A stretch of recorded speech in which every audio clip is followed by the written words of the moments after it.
You're listening to another Woodshop podcast, the okayest podcast of its type.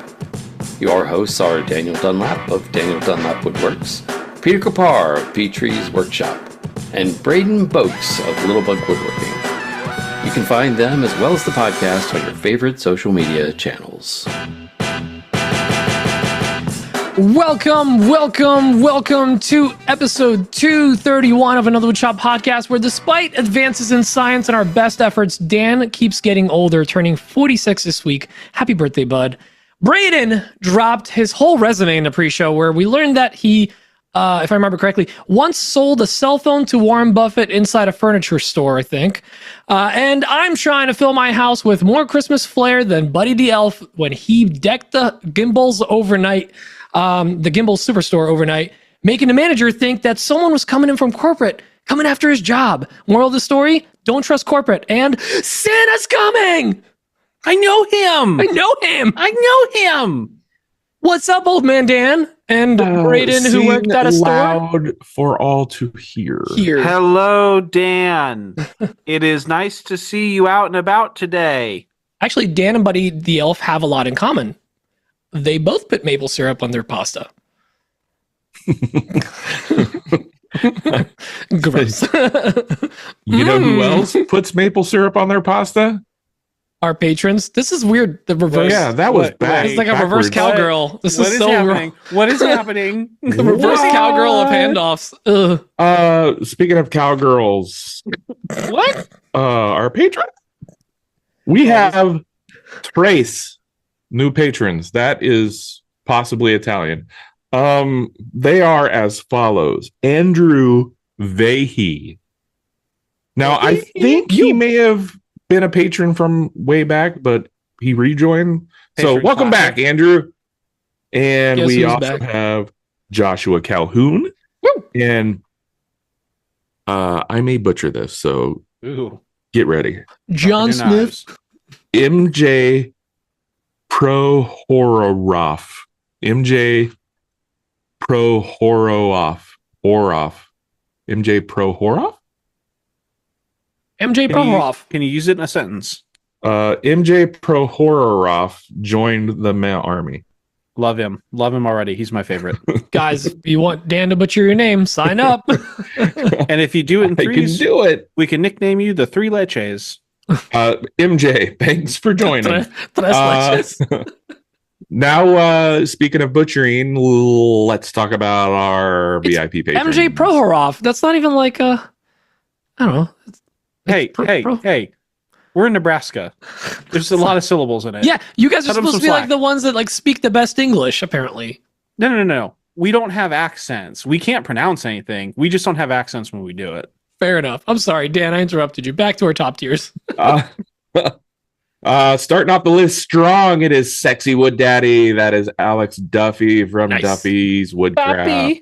Duffy. We also have a Raoul Lipschitz. I believe that still continues to be Greg Bennett over at Windy Acres Works. Damon from BWG Woodworking. Jeremy Claybaugh, Woodworking Well. That is Mike Elliott. Braden's Rismus Blazer is coming in strong. I think that is Alex Adams.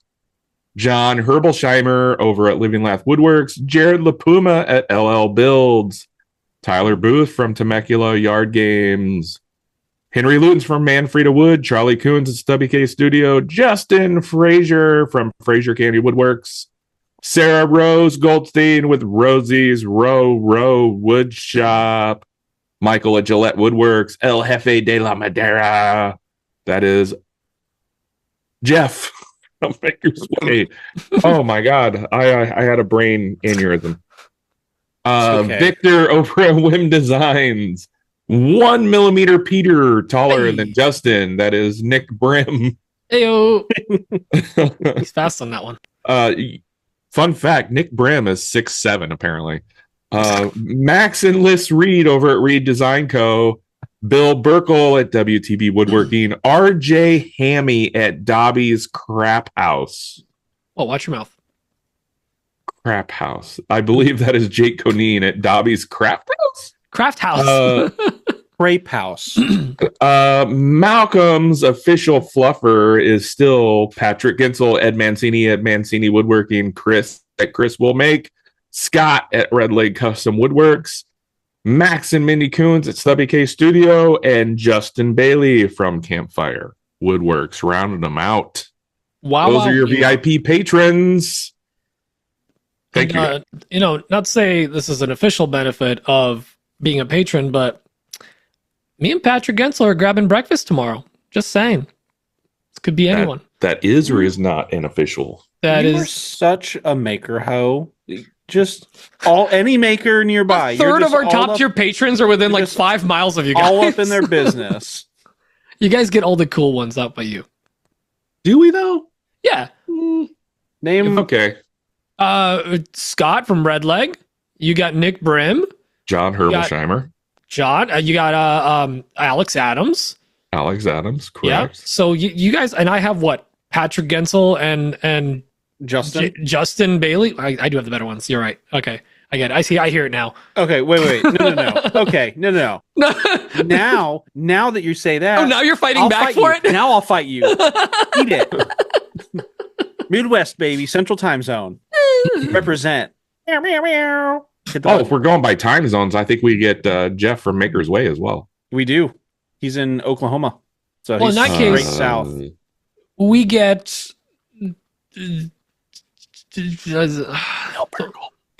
Oh, but we do have Bill Bill Burkle. That's right. We do have Bill Save Burkle. Bill Yeah. Speaking of Bill Burkle, there we go, Dan. Love your train of thought. Dan, you're getting so beautiful good at mind. transitions. You beautiful mind, you. I'm so proud of you, buddy. Really Anyways, finally growing up. I got my transition when I was in elementary school. Stop it. Transition glasses. All right, guys. It was free. Huge shout out to our sponsor this week, WTB Woodworking, the premier woodworking supply store of the Huntingdon Valley PA area, and also online. Guys, check it out. They got a ton of awesome high-end tools. You can get your hands on a Lamello, Fuji sprayers, Rubio, Festool, SawStop, Shaper. They have Shaper in-house now. They even have acrylic templates from Nick from Stated Woodco. They're part of that. And they just got Temple Tool of the Japanese saws in. So, yeah. Really From nice. Chris over at Third Coast Craftsman. Thank you for yes. I know Third Coast Craftsman. I don't know his first name. I never associate it. Chris. I'm sorry, but thank you for letting me know. But yeah, it's awesome because I love that Bill's bringing in maker brands and maker made companies as well. And the shop is growing. They are about to wrap up their giveaway for and I feel like by the time this is live, the winner might be announced. This is for the Festool drill, but I just got an email today that they got a new giveaway launching soon. There's going to be a Fuji sprayer that's getting given away. Yeah, that's pretty awesome. So it's Those are good high-end sprayers, let me tell they you. are very nice sprayers. Absolutely. It's the Fuji Mini Mate 4. There's the other 3 before that. You don't want those. You want the 4. And it's being given away on Instagram Live looks like it's running from December 16th through February 21st. So you guys will have 2 months. Got some time. 2 months roughly to enter for that. And hopefully if you entered for the festival drill, you'll find out this weekend if you won. I won. Pretty exciting. I don't know about that. I'm But- sorry. I think you're disqualified. Who won? Yeah, that's pretty exciting. So make sure to go check out WTB Woodworking. Check out their online and in-store specials, wood drying, milling needs, and all that fun stuff. And thank you, Bill, for supporting the show. Big fan. Thanks, Bill. Big fan. We accept Bill in the Central Time Zone gang. He is an honorary member. Oma Bro. Honorary Oma Bro. Status granted. Fun fact: if you're a sponsor, honorary Oma Bro. Yeah, so That's true. That's a Yeah. I can fact. get that's behind pretty that. exciting. Yeah, It's in the All fine out. print. Very And- fine print. honorary West New Jersey, bro. God, that was hard to It doesn't roll off the tongues. I Might hate as well. saying it. Well, speaking of, I have no transition for this. I don't know. What are we doing next? We didn't really plan out today. Today is, I love these episodes because this is just loosey goosey. this is the YOLO episode. Our pre-show was an hour 15. Like we had a great time. Yeah, what was up with that? So welcome to the beginning of a 4-hour-long episode. No, we're gonna keep it Buckle high in. and tight. High and Maybe tight. call in late to work. Take a couple laps around the doing building. Take a It's long walk. just an audiobook. Penguin Audio presents Turn page now. another woodshop podcast experience. It's another woodshop podcast on ice, the audiobook. That's what we are. What have we got for maker news? Wait, Oh, okay. So before maker news, I just remember the thing that's really important that we keep forgetting about. Uh-oh. We're doing a patron giveaway. Oh yeah, that's Yes! right. Yes. Braden, would you like to talk about it? Yes, let's rap about it. So we have decided that all of our In patrons, West Omaha, born and raised. It's You West said New rap. Jersey, born and raised. You said rap. Was so hard to hear. Because of the grating sound on my eardrums. We have decided that we want to celebrate our patrons because we love you guys so much. I mean, we love everybody. But we love our patrons more. not It's just everybody. scientific fact. I Settle don't love down. some dictators. Settle down, Dan. Okay. So what we are going to do is we are going to run a little giveaway, just a little something. It's a little something. I'm going to start with the prize because that's what everybody wants, the juicy prize. We have a FL Sun T1 Pro Delta style 3D printer. Is a big boy. New in box. We Which is have pretty not. dope. We didn't even take out any of the screws, but Signed by Dan and Braden. signed by No, Dan. I'll sign the box. I'm not opening that box. He's going to sign the box. Well, You're the going to have to box. sign to receive it. Yeah, you'll have to cut out the next Frame it. A couple of us have been using these 3D printers for a couple weeks now, and they are bananas fast. They're like bamboo plus Like too fast. speed. Like we actually Like, dial it back. Yeah, you have to dial it back because at some point the filament, like depending on what kind of filament you're using, it cannot keep up. It is both too fast and too furious. Here's what's great about it. The bed is big enough and you can print tall enough in it to get a full-size regulation head of the three of us that you can print inside it to put on your trophy wall. High five, Dan. That's right. Yeah, very My excited. birthday was yesterday. Can I get regulation head? Whoa, whoa, whoa, whoa, whoa. No. You talk to Kayla about that. Just Anyway, I perked up there. Hey, you talking got a about- helical head last month, okay? Yeah, I Talking did. about the bed and head size, it's 260 millimeters by 260 millimeters by 330 tall. Like it's a tall boy. That's I- almost could 13 you- inches tall. Thank Yeah. you. I just couldn't do. What? That's a lot no, of no, no. numbers. See, the equation is you just have to divide it by 1.346, and then you have inches. I don't know if that's accurate. I'm not the math guy. You are, so I don't It's know why actually- I'm stepping up here. 25.4. It's just over, it's 3.3 decameters, if you needed What? Yeah. So anyway, it's a really cool 3D printer. It's tall, like huge volume in terms of build plate. Braden do some would say cool it's stuff 6 with feet this. tall. It's roughly 6 feet tall. I'll admit my depth perception is not great. So, but here is how you enter. This is a paid patron entry giveaway only. So, everybody, you have until the 25th, Christmas Day. It's a little Christmas miracle here. To sign up for any of our paid tiers. We've got a $2 tier all the way up to VIP status, which even like no matter what, if you win, you get your name read too. Wow. New patrons get their names read with Dan's sultry, sexy Michael Bublé like voice. I need to step up the sultry voice when I read the names. I think Yeah, just try and seduce get close us, to the Dan. mic and use a deeper tone. Welcome to the Hefe Dome. So sign up for any of the tiers. You get entered in. We're gonna run an Excel spreadsheet on the 25th, and you basically, your number of entries is based on what level tier you are. So if you're the first level tier, which is our $2 tier, you get 1 entry. Second tier is going to be 2 entries, 3 entries, and 4 entries for VIP. And then bonus 5th tier. No, that's not a real thing. But if you send me straight cash. If you do want to have maybe a little extra juice in the game, we're also going to put the link in the show notes and on our Patreon page.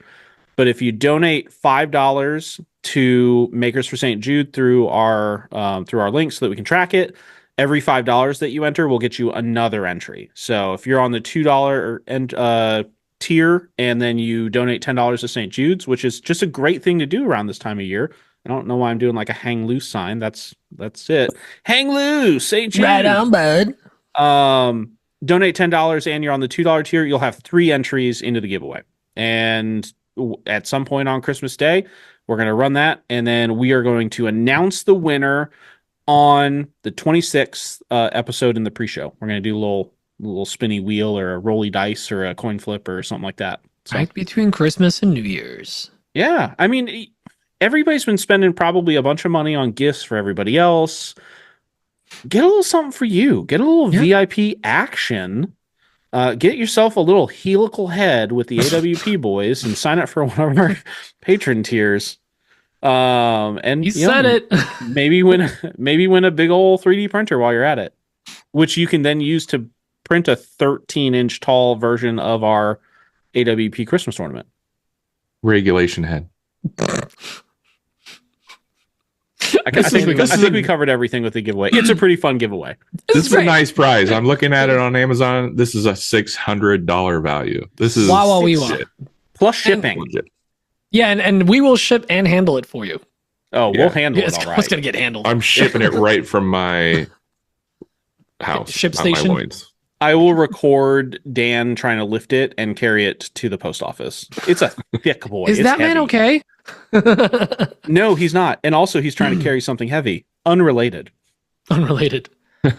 So, Well, I guess let's jump into Maker News. should we do Good news, everyone. Okay. Well, we pushed the button. So, Well, is that okay? Or did you have something else? well, I thought No. we could do like a real quick, like, what are we wearing sort of thing. I was. You had the funny joke. Oh, before, okay. and All I right. wanted to give all you an right. opportunity for that. Hang on. No, it's fine. I'll do the thing. You just didn't warn me. So, There we go. what are you We're wearing, doing Braden? that. Braden, you wanna tell us what you're wearing? Absolutely. I have my Brunt Box hat. Sell out. Sturdy hat. Oh, yeah, sure. Okay. We're going to see Not exactly sponsored. why. Not sponsored. In this, let's talk.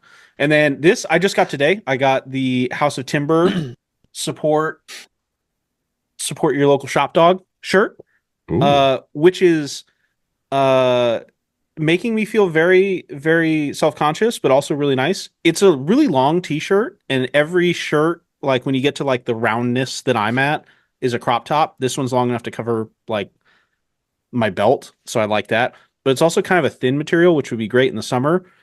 Now I'm just cold a lot, and I'm very self-conscious about how poorly I've been eating. So, great shirt. Pete, what are you wearing?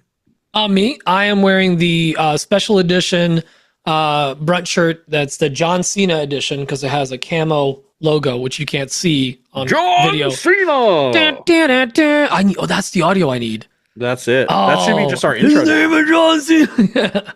And then I'm wearing my my holiday PJs because Christmas Pants. Am I right? Because Christmas. Because Christmas. Now, Dan, what are you wearing? I'm wearing the official Another Woodshop podcast t-shirt. Oh man, if I wanted one, where can I get one, Dan? If you join our Patreon and become a VIP patron for at least 2 months, you get a free one. Oh, what if I don't want to sign up, but I still want like a knockoff version? I think we have an Etsy store with all Yes, those we have an t-shirts. Etsy store. I can verify. We have an Etsy. We have an Etsy store. I manage our Etsy store. Our AWP Etsy store does so poorly that we end up having to pay Etsy every no. month. Whoa, hey, yo, No, whoa, my guy. Nothing we do is poor. None of that here. Listen, Oh, you can sorry. get such amazing classics as I blew out my F hole, or you've been AWP'd on, or you've been Dunlapped, These are they're all there. Internet famous is By Daniel, it does pour is we don't talk about it enough, so we get no traffic. Exactly. We need to talk about it. Slab this, That's mahogany what I'm that. Remember saying. that one? What's on your It's a bench? classic. It's a The classic. Kabasi Get an Posse. an internet famous Daniel Dunlap's Magic Wood Mayo t-shirt that took TikTok by storm. Did it Yeah. though? Did it? It did. Oh, I also need to add, I'm wearing the Omens are so comfortable that this one got chewed up by Chase. Who wears and I boots still wear indoors? it. What a savage. I forget that I'm wearing them. Oh, They're so comfy. I'm also wearing my Scott from Red Leg Custom Woodworks hat. There we I've go. been Way wearing to this hat support. Way to for like a support. couple weeks. This is my favorite hat currently. I'm also wearing my Trevor from Madeira Designs underwear. Boxers. Yeah. Yeah, they're great. Nice. They just hug you. They hug do. you Just like Trevor. just like Trevor. I'm wearing my John Cena underwear. You also can't see them. I'm I'm wearing nothing by Brunt. Nothing. Oh, what Is that a is reverse that their- sellout. Is that their new cologne? Yeah. Nothing. Nothing by Brunt. All right, I'm gonna. Fair warning. I don't know what this is gonna sound like, but let's try it. Oh no. And his name is John Cena. Can we legally play I that? got it. And delist. Yeah, we got it for next time. This is good. That's great. Anyway. All right. Well, now we can do the other thing. That's the Good news, everyone. guys. Are you excited for Maker News? That's fine, Braden. You can run away to pee. It's okay. Dan, I know you're really excited for this segment. I was looking for things to talk about and I've got nothing. So I'm glad you came to me first. No, that's fine. You I have got you. something? I got Please, you. No, please. yeah, look up. So, a couple things. Oh, apparently, my YouTube just crashed. But first thing, it's not often that I watch a video and I'm like, "Oh, I'm stealing that. Oh, I'm stealing that. Oh, that's really smart." And it was Bourbon Moth's video, but he was at Northeast Wood Shop. I'm not blanking on it, but he was in someone else's shop. So he's refinishing the cabin that he bought a couple months ago up in Oregon. And he realized he's also renovating his own shop and was like, "Oh, I have to do kitchens and built-ins and I don't have my shop." He's got he's downsizing a bunch of his tools.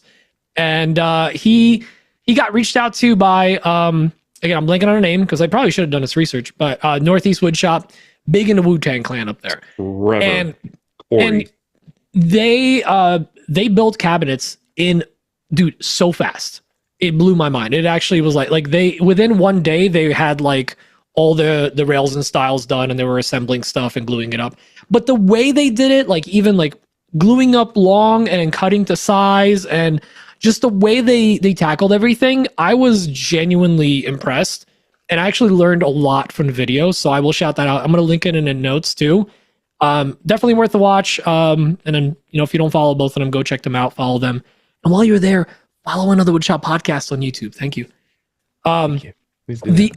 The other video, I'm gonna preface this. Are you guys half dirty clothes guys? Where you take off a shirt or a hoodie and you're like, Oh. no, Kayla, don't wash that.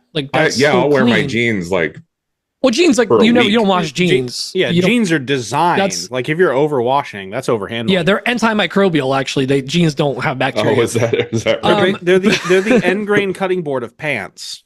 But how many of us wear different pants or whatever, and we'll blow it off, and then we put it down, take our pants off, put our PJs or shower, whatever, and then You had me. your wife goes, your wife goes to grab the pants, and you're like, no, those are not dirty.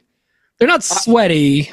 They're half worn. They're a little dusty. They're still shop good. They're shop good. Yeah, they're That shop right there. they're That's the shop key. good. And I'm not often that is brilliant. Why has no one thought of this? Simone Gertz invented a chair, or Simone Gertz, depending on how you read the name, because she's Swedish.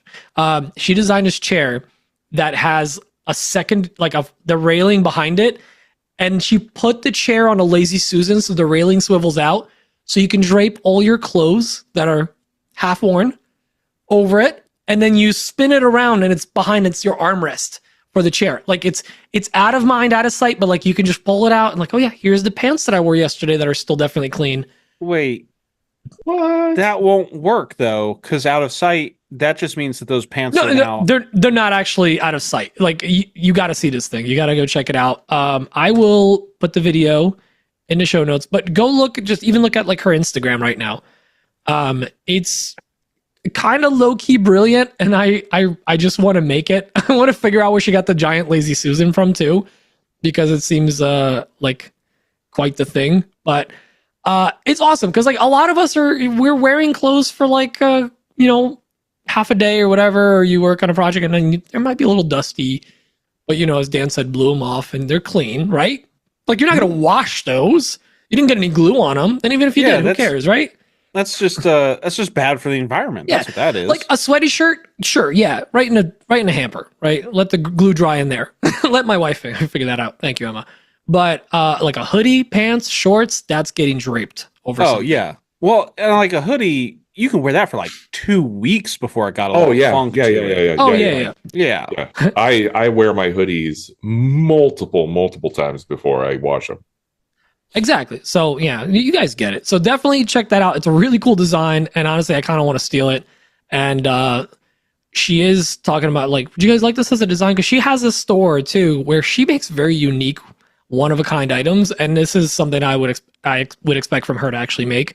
Which would be cool. But at the very least, if I can get that that Lazy Susan, I would totally make that chair at some point. And then I'll have to go watch that video. That sounds fun.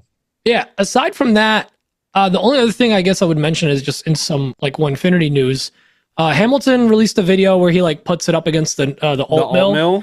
Yeah, it does a cool little comparison video where they torture test both, and it's surprising to see how both have. They're great at certain things and not so great at others. Not so great. They're both really good, but they both are better at something. It's not a dead ringer one for the other. And then also on that same note, Onefinity's been dropping a lot more videos and things showing the actual items that they released, which are still not available till like the new year. So like the tool changer and some other items. And I mean, you could pre-order them. You could pre-order them, but you can't. Yeah, have your they're hands not on shipping until like what? So at least you get like a little sample video of what the oldest stuff looks like and how it handles and all that stuff. So pretty cool to check out. That's all I've got for Maker News. Yeah, I just looked. Stone dropped a story where he's using the rotary on a wall-mounted Onefinity. Oh, just really? How many dimensions do we have to play in here, guys? Like, settle down. That's 5 dimensions. That's 5D carving. Is that how that works? Yeah. Yeah. That's interesting. Technically a thing, yes. Huh. What else? You guys got anything else? No. I heard that there's a podcast that's giving away a 3D printer. That's crazy. I can't believe they would be able to do that and give that much back to the community. I would go to listen to them. Where can I find them, Braden? At millimeterpeter.com. That is the actual website of one. mmpeter.com. We'll take you to the podcast. Millimeterpeter.com will take you straight to the podcast. And you can get the podcast and the show notes there. And it'll be in the show notes. That's a real thing. Braden bought the domain. Listen, and we own it. Everybody gave me flack for my little Etsy deep dives, my late night Etsy deep dives. So now I just buy domains when I get bored.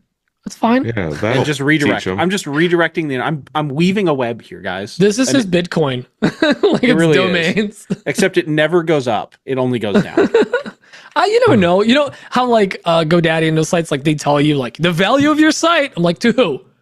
It's like a crappy Zestimate. I don't want it. I'm trying to just domain sit on onlydanscraps.com, see if it'll appreciate in value, but it really just I'm just imagining like old man Dan, like old gray, but he's in a suit in a warehouse and he's yelling at some workers like, go faster. They're just milling up wood. They're pulling it out of the kiln and then they're chopping it into odd pieces. The whole factory is just making scraps. Anyway. Scrap factory. Yeah, scrap factory. But Dan like sold out. It's all corporate now. He's like a Warren Buffett look. Danscraps.com. Check it out. Also goes to the same thing, right? Also goes to the same thing as onlydanscraps.com, which also goes to the same thing as littlebugwoodworking.com/products/danscraps. So silly. Jesus. Any other Maker News? I got nothing. I can't compete with Dan, that. you got nothing? I got nothing. Can't compete with a fantastic podcast giving away a 3D printer. Nope, can't compete with that. That is a winner. Okay, I guess we'll go on to the next segment. Fine. What's on my bench? In that case, Dan, since you don't have anything, kick it off. What do you got? Today I got a paper cut right in the webbing between my fingers. That is the worst place to get a paper cut. My life is hell currently. Hell. That's it. The bar is so low for Dan's whole world to fall apart. Right. Minor inconvenience. It's awful. Have you ever had a paper cut right there though? I It's have. awful. It is the worst place. It's essentially Guantanamo Bay level torture. That's what The it only is. place worse to have a paper cut would probably be between your toes. Yeah, the exact same place, but on your feet. Yeah. Or, well, I don't think we're allowed to say those places. I want to know Okay. why you had paper near those places. You know, for reasons. Don't worry about me. For taxes. For tax purposes. Same old story over here, doing a lot of Etsy orders. God, Etsy orders have been insane lately. I cannot keep up. There are going to be so many disappointed people this Oh, no. Christmas. Okay. Order queue is still in the 90s. I cannot keep up. We were so proud of you. You were down to like 0 at one point, and then I was. you were silly and decided I'm gonna run a gangbusters sale over. I ran a Black Friday sale. I did 30% off for Black Friday, and it was You overshot it, Dan. yeah, you overshot the moon. I think I shipped out I think I'm up to like 7 tables shipped out, and I got another 5 over there that I need to box up and ship out this week. Have you thought about maybe don't give your employee an hour and a half for lunch or 2 hours for lunch, and then have them leave the shop in the middle of the day when I it's the see most it. crucial? I see. Now you're just judging me. That's what you're doing. Maybe not every single day has to be a gourmet culinary experience. Are you lunch. telling me that we shouldn't have had the gobbler for lunch? Dan, what is the gobbler? Please explain. It's a sandwich at Arby's. They call it the gobbler. It's amazing. Oh. Sutton came into work and he goes, "Hey, have you heard of the gobbler?" I'm like, "Tell me more." Regulation head, helical head, the gobbler. This is how you can tell Dan is a small business, because Sutton walked in and said, "Have you heard of the gobbler?" And instead of saying, "Let's go walk down to HR," he said, "Tell me more." He did the finger gun snap, like he just pointed at him, like, Hey, some bitch, I'm in. that's what they called me in high school. The gobbler. No. Oh my lord. Braden and I did a craft fair this past weekend, and I think we should get into that more. Because there's a line where should we do this craft fair again next year? Because we did the math, and by we I mean Braden. I didn't do the math. I am the math guy, but I was also the driving guy. So Braden did the math while I was driving. And he could talk about it more. But after all the numbers were put into the AI and the AI spit it back out at us, I think it was it's not worth doing again, for several reasons. There's a lot of drive time. It was a 2-day event. It just, I don't know. I think what'd you come up with? We only made you did an hourly breakdown. We only made $27 an hour or something like that, which is not great. It's not bad. It sounds good, but it's not really when you really break it down. Is that after material costs and everything? Or did we count pure income? That was some very, very loose material costs. Because we didn't Excel spreadsheet it, but we did break down some of our costs. A lot of our stuff was either existing or scrap material. So we got a little loose on hey, do we count it? Do we not count it? So we kind of did a 50% thing just to, I don't know. The fun thing about data is you can make it say whatever you want, as long as you adjust your variables or what your target is. You can make it say whatever you want. Wow, corporate Braden over here. Yeah, Right? I know, right? Synergy. Speaking of which, find yourself a good CPA. But yeah, okay. So we did the math. It was Dan- okay, but it wasn't great.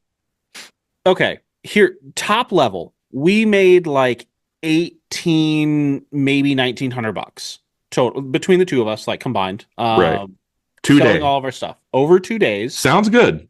Sounds good. Pretty decent. It's not that magic 2K number that Alex Duffy apparently hits with every time he walks. And you got to keep in mind that Braden and I, when we do a craft fair, we split everything down the middle. We don't keep track of who sold what. We just, okay, we're splitting it. Yep. So makes it real easy. Which is also really confusing for the people when we tell them like, hey, yeah, we're technically competitors, but we just fight over your money in the parking lot after. Some people laugh. Some people just immediately walk away. Ooh, that's weird. But so 18 to $1,900 over 2 days, started from, 2 to 9. So 7 hours each day, which is a roughly average craft fair time. But we had an hour of driving there and back each day. Plus a day of setup and the day before, right? Or did you guys not set up the day before? We set up the same. We set up the day of. Oh, because it was a Friday, Saturday, right? Yeah, it was a Friday, that's right, Saturday. That's right. Sorry. And it was afternoon, evening. Sorry, I'll shut up. No, it's. But we did get there. Clarifying questions. We did get there about an hour and a half earlier on Friday to set up. Yeah. Didn't we? I think. We would normally have an hour of setup, so I didn't really attribute that as like being super different from what we normally would do. But anyway, so over 2 hours or over 2 days, we're looking at about 18 hours of total time commuting, driving, selling, that sort of thing. So it sounds pretty decent that by the end of like that breakdown, we're looking at like $25 to $30 an hour each. Certainly better than working at Wendy's. Definitely better than a kick directly to the shins. So it's money that we didn't have before, but we started kind of messing with the numbers. And by that, Dan is correct. It was me because he was driving and very tired from 18 straight hours of talking to people. So I started analyzing the data and I started breaking down what we do in craft fairs for like single day, morning to early afternoon events where we're doing like 7 hours in town, no driving. And we could make the exact same amount if we made like, we generally average $1,500 to $1,700 at those events. But based on how much time was there, those events actually produce something like anywhere from like $90 to $120 an hour's worth of time for Dan and I each. So $1,800, $1,900, like that's great. Like it's money. But is it worth it to drop from $100 an hour down to $20 an hour for an event? And not just that, but when we do stuff like that, I'm taking time. Let me sit up in front of the mic. When we do stuff like that, I'm taking time away from my shop that actually makes and produces goods and makes me money. And then I get behind on Etsy orders. So like, it's a tough pill to swallow. It really is. So I texted you on the way back, Pete, and I want to talk about this with you because you do events. What exactly is the threshold for an event being, quote, like worth it? So the whole time you guys were talking about this, I'm thinking, and I wish this would end. Anytime, no. Anytime, something like this happens, it's like the first thought is, well, it's money you didn't have, right? It's money you wouldn't have made otherwise. Like, yeah, Dan's behind. Like Dan's I'm chronically behind though. Well, but you're an outlier because you would be in a shop at least for a part of the day, right? Uh-huh. Maybe not the whole 9 hours that you did during that day, but like still you'd be out there, you'd get caught up in orders. Those orders are still there. You're still getting that money. And this is extra money. And my first thought is like, well, and I have this too when I have like a crappy-ish show, but like, oh, I stole $400 that I wouldn't have had otherwise. But then I always think of the people that are like selling a cutting board for $30, like a big one. And they're like, well, material I got like it's really cheap. And then like, it's just my time. And they like, it's like, it's the same mentality of like, it's just time that I had now I made the money that I wouldn't have made. But like in reality, it's like, yeah, you made some extra money this way, made some extra cash. Cash is always great too. Like, let's be real with businesses. Anytime you can get cash in hand, it's nice instead of Venmo or whatever. There is an argument for it. And I think like I've had bad events and I've still been like, I'll do it again next year. I feel like I'm in a weird position because like I'm not in a shop every day. So for me, it really truly is bonus money, whatever I'm able to sell. Obviously, I put in the work to make that stuff. But for Dan, it's actually costing him time. For Braden, I feel like you're kind of more in my boat where like, yeah, like this is all gravy, you know, and also I'm hanging out with a buddy and having a good time. So we have a great time. I think it's a situational thing. At the end of the day, listen, no one can argue that making in this day and age, even $20 an hour better than a lot of people making at their jobs, right? So like making $25, $30 an hour, whatever, and doing something you really enjoy. Yeah, you're tired, but like you're hanging out with a buddy, you're having a good time. And at the end of the day, like you take some cash home and you still take some product that you can still sell. It's not like it's just a wash at the end of the day. So I think there's something to be said about that. You know? I did have one variable that I would be interested in your take on. Dan and I, as we went down the rabbit hole, and again, as I went down the rabbit hole and Dan indulged me because I don't know. I was stuck in a car with him. What was I? Yeah, he was stuck in a car for an hour with me. And I was all jacked up on Mountain Dew. Dear God. So we talk about like valuing your time at a craft fair and it taking away time from the shop.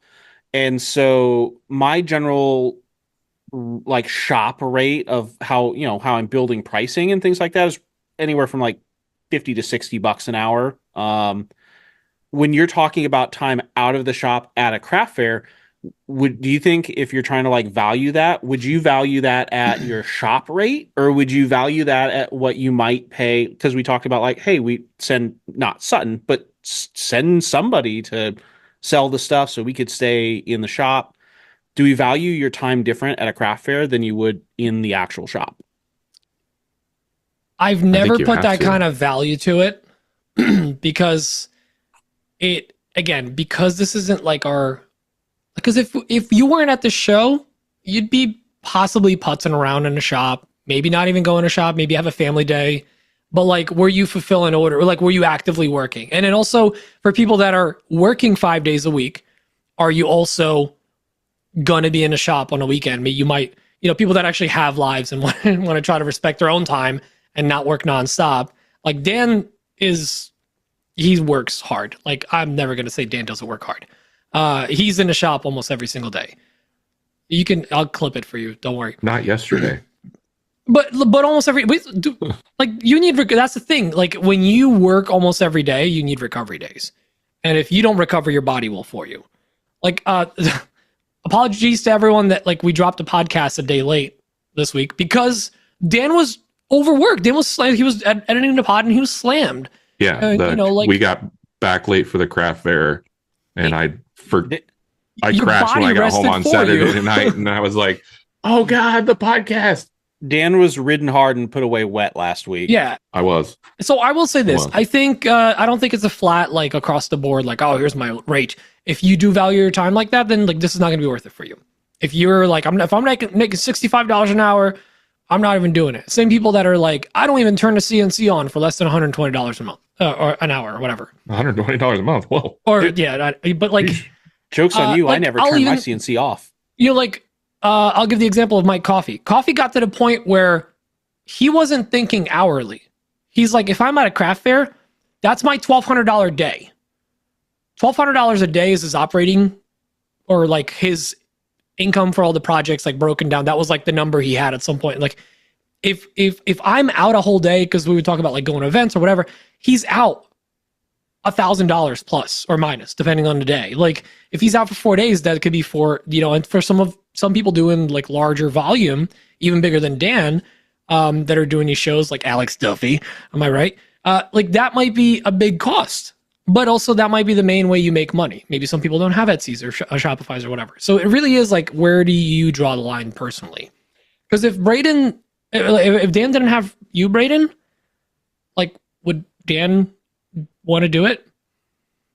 Well, we've had that conversation, and it's if one of us isn't available, we just don't do the show. Yeah, and it's like, it's hard to say. You got to put your own value on that time, not time across the board. Because if I would never go into a craft fair expecting to be making $65 an hour. There's craft fairs where I broke even because the food was so good I kept buying it. You need to craft fair better because Dan and we're hauling in $100 an hour at most of these things. Well, it depends on a craft fair. I've had ones that like I've cleared $1,600 for the weekend. This last one we cleared was over $1,400 for one day, which was amazing for me. And then I've done a craft fair where we made $275 after the table fee and all the food and a couple things we bought. We legit broke even, but we had a good time. We bought some stuff. We made some friends, and like, you know, it's the friends you make along the way, right? Or whatever. There it is. You know what was a really fun part about this one is we made back table before the show even started. That's the best when you make it like immediately and you're like, everything's gravy now. Everything is just up now. We were testing the like the laser and like getting everything set up. Also, great thing about this show, we were in like a cabin barn type thing.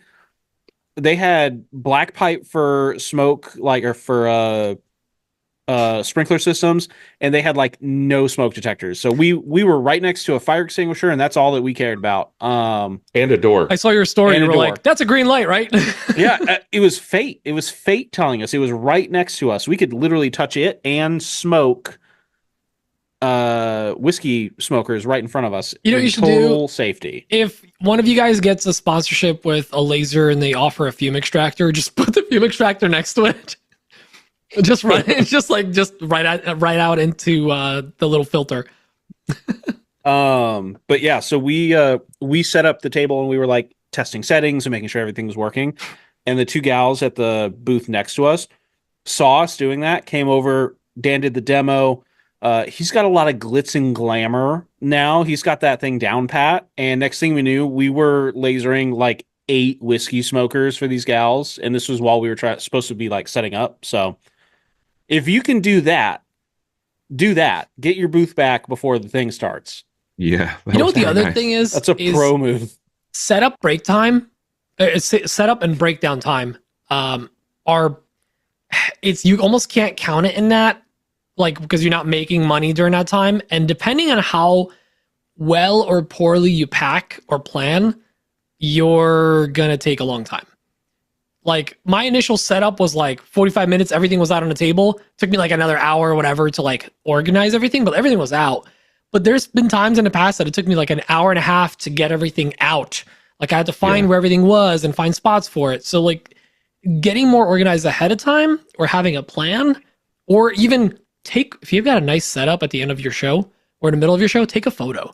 And next time you're doing a show, just be like, oh, that's where I put that. That's where I put this. It's going to help you get, the problem there is the setup's not always the same. It's not. No, Yeah, we had a weird kinda space on this one. I liked your setup because you guys had the L and then you had the angled like right by the door. I thought that was like the most bomb ass diggity. Like, it was. We setup. couldn't get people in to look at the stuff in the L though. Like, and I think there was like red tape on the floor designating the spots, and it was like there was a force field there. So we'd get people literally, they'd walk up, toe to the line, and they'd be looking. I would have just pulled up the freaking line immediately. Dan and I kept walking over, like, you can go look, like, get in there. And didn't even notice. And it's like, we keep the heat on. Come on in. That's so funny. That's interesting. We love telling our like people next to us, like, hey, we're really sorry. We have 5 total jokes and they are on repeat for the next forever. Sorry. And then they always laugh like the first time they hear it, like, oh, that was funny. That was funny. Not It's at the like, end of it, like, just wait. Just wait. Just wait. We keep the heat on. I would have pulled up that tape immediately. But so, Braden, what'd you do this week? well, actually, well, yeah. Dan, was there anything else on your bench? No, that's it. So craft fair orders and then gobbler. I can't remember if we did anything exciting. I can't think of anything. So, Braden, tell me about you didn't like book a trip to a state? Oh, do you want to talk about that? What's that's your thing? The Dunlaps are officially going to take a road trip and visit the Kapars. Boom! In July. Just goes to show everyone. You just keep teasing that you're going to go visit them, and should we set up some sort of like meetup? You want to do that at your place or no? When we get closer to it, we'll do an East Coast maker meetup. Dan, I just want to point out that we can do that while my wife and daughter are at the concert. Yeah. Dan, I just want to point out that we have been to Pete's like 3, and this will be your 4th time in like 2 years, and Pete still has not come to Omaha. Been to because he's dance a twice. bad friend. What's that? Is right. He's been to my house twice. I've been to his house twice. Not recently. Never Not been recently. invited to Not since Braden's I've been house. here. Just saying, no one ever invited me. He Nick, invites you every week. That's a dirty Nick lie. I invite even you almost invited every me. week. That's an open invite. That's like, oh, you guys come over anytime. No. Like, I that's- actively tell you I have a whole basement for you. It's right here. You know what it is? Here's the thing. Hey, Pete, do you want to Dead come honest? to my place? You're available. It's the layover and the cost of the ticket with the layover. It turns it like each day trip day is like a day. If it was a direct flight, like if you guys were like actually a direct flight from Newark, I would be in Nebraska like twice a year. How about maybe just don't value your time the same way, and it's fine. Yeah, it's like craft fair time. Yeah, that's This just setup time. This That's just year setup was time. the year. No, this year legitimately was the year to come out. And honestly, if Sutton hadn't joined Dan's team, like Emma was fully on board. We were talking about the fact that I'm so flying I out. screwed myself. Is that what you're saying? No, Right. and I'm not like Hold on. I'm not lying or teasing, whatever. Like we legitimately were talking. Like I think I need to fly out to Nebraska to help Dan for a I weekend. mean, I'm still really behind. Yeah, he's just as behind as normal. It's Christmas, though. Even I can't. more so. It's December though. I'm busy. That's fine. January.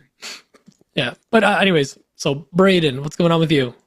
Yeah, obviously we did the craft fair, so that was what I wanted to talk about. Really, about that was the just like how you'd break down your time, because when we left Lincoln, we were gung ho, like, man, hey, we made $1,800. That was a good, pretty decent show. We were a little disappointed. We expected the second day to be way better than the first, because the first was on a Friday. Half of it was like during the work day, and I thought we were gonna crush took it on off. Saturday. I thought you guys were going to dominate. When you said it was a good day Friday, I thought you were We going to almost sold out of whiskey smokers the first day, and so we stayed up. I stayed up. Dan existed. I stayed up, and I finished like another 30 whiskey smokers just to get them out there. And we still did pretty well, but it was not like the blowout day. They were both pretty even. So, but yeah, we left and we were like gung ho, like that was a pretty good show. We should definitely do this. We were thinking about doing it next weekend or this coming weekend. The girl who organizes it was trying to get us to come back. What would be this coming weekend? And we were like, we were doing some hard negotiating before we considered if we actually wanted to, because we wanted our same spot back. There was definitely some good spots and some bad spots. There were several barns, and some of them were a little off the beaten path. Yeah. But yeah, we were negotiating hard to keep our spot, and then we realized that we couldn't actually come out and do it anyway. So glad that didn't work out. But another takeaway that I learned: if you do craft fairs a lot, we have been using Shopify, just because we both have Shopify accounts and it was easiest. And the POS system works well on your phone. But No. Okay. I have been manually typing in credit card numbers for 2 years now. We got one of these. Oh, dude, that Shopify touchpad thing. That's so nice. This thing is magic. I it's so love nice. this thing. It's the little tap and chip like card reader thing. Let me ask you this. So at the event, whiskey smoker, what, $25? $20? Yep. 25? 25 bucks. Cool. You go to ring it up on that app. Do you charge tax? Yes. Yeah. I take the hit on that. Just to I keep take it the consistent. tax. I take the hit on. And I know I totally can, and credit it'll card be fees, like fine but- and credit card fees, but like I don't know. Shopify automatically sticks the taxes in there based on the area. So I just let it do it. And I'm just like, hey, it's an automatic thing. We made the joke like, hey, we're so close to Lincoln where the tax revenue office is. So we're like, hey, we're so close. Like they can smell it. We got to charge it. So I get it. I guess I'm If just it a was better cash- person for saving that for my customers. Okay. But go on. We're just better at business. That's Yeah, you're better at business and tax. yeah. Corporate sell out. You know what, Pete? Just for the next week, your invitation is rescinded to my home. No, I guess I'll Next stay week- at Nick's in Next Iowa. week it's back. Well, why would you want to though? It's Iowa. He has cats. I They're- rest That my seems case. like a good reason they're not to. feral cats. Yeah, they're feral barn Iowa cats. Yeah. Yeah, better than feral barn Omaha Bros. You watch your dirty mouth. I can't believe you're the best we can find in terms of friends. Anyways, sorry, credit card. Anyway. Go on. That was a huge help. I loved it. The first time I tapped it, it was just like, oh yeah, you're charged. Go get on out of here. It's just magic. It's just a magical feeling. By the way, do you have a QR code that has like your Venmo or PayPal? I've got I set one up that has Venmo, Cash App, and PayPal all on there. Ways to pay. It's all it's got like the really handwritten font. Like it's real pretty. You fancy, huh? So yeah. Also have like a follow on social thing. You know, we got the get up. Oh no, I appreciate you do. Good stuff. We did have another thing that I'd like to run by you. We keep carrying in non-whiskey smoker stuff. So cutting boards, I took a clock. We take some side tables, pretty much everything. Like we take everything that we got. And it's a bunch of random like craft fair woodworky stuff like we've talked about in the past. We pretty much have to force people to buy that stuff. Like we have to direct them to it. We start hawking deals towards the end. I had a cutting board that I've hauled around for like 2 years that I gave like 50% off on to a dude. And he pissed his wife off buying this thing, but he wanted it bad. And I let him have it. That sounds weird. Attaboy. I made it really easy for him to say yes, even though his wife was 10 feet away saying, no, we don't need it. I don't want you to buy it. Do not buy it. Money was in hand. See, I go back and forth on this all the time because I've had craft fairs where, like, let's say just the holiday ones, right? Last year, of all the money I made, over $1,000 was just ornaments. Yeah, Braden did pretty good on ornaments. That was a weird one this year. Yeah. This year, I would say almost $1,000 was cutting boards. Really? Weird. And the ornaments was like maybe $400, $500, something like that. Really odd. I don't know what it is. Maybe I just sold less because they did it a week earlier this year. But like it depends on the event. And I think as far as cutting boards go, you always need a good touch board. Do you know what a touch board is? That's the finished one. The one that gets your hand on. It's not mineral oil. It's got some kind of hard wax oil on it. People touch it and they always go, oh, what? It's so smooth. Why so smooth?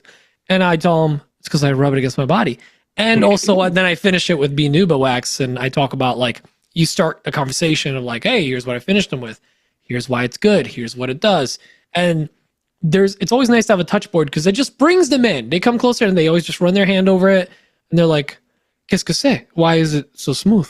You know, I think that's a nice, and no one ever buys that board. At least this year. This year they did. I actually sold my touch board 3 times. I kept having to replace it, and I think it's a nice little thing to at least bring people to your table. Because how many times do you have somebody that walks up to the line and just peers from far away? You know, you want to get him in. I just want Dan. We should take a note of this. Pete sells the one thing that is a sold piece, and he gives it to them, and then he replaces it with something else. You and we just keep selling stuff that's already sold to customers, and then we have to like panic make it later. By the way, I shipped that table today. It was going to New Zealand. Oh, and it cost me $160 in shipping. I almost canceled the order because I was like, oh my God, I'm taking a bath on this. Did you not take, like, do you not charge shipping on that? I charge $20. $50. Oh my guy. You gotta do it appropriately. I need to up the shipping. Or just have them calculate the shipping for you, honestly. Just have Etsy do it on tables. Yeah. Do it on your big stuff. Because even if you don't buy the label through them, it's still calculated the shipping. Oh, really? So, yeah, it'll charge them. I sell my stuff. I have a flat rate for international because it's all light items, and they'll pay $25 to go to like New Zealand, and I'll go through pirate ship.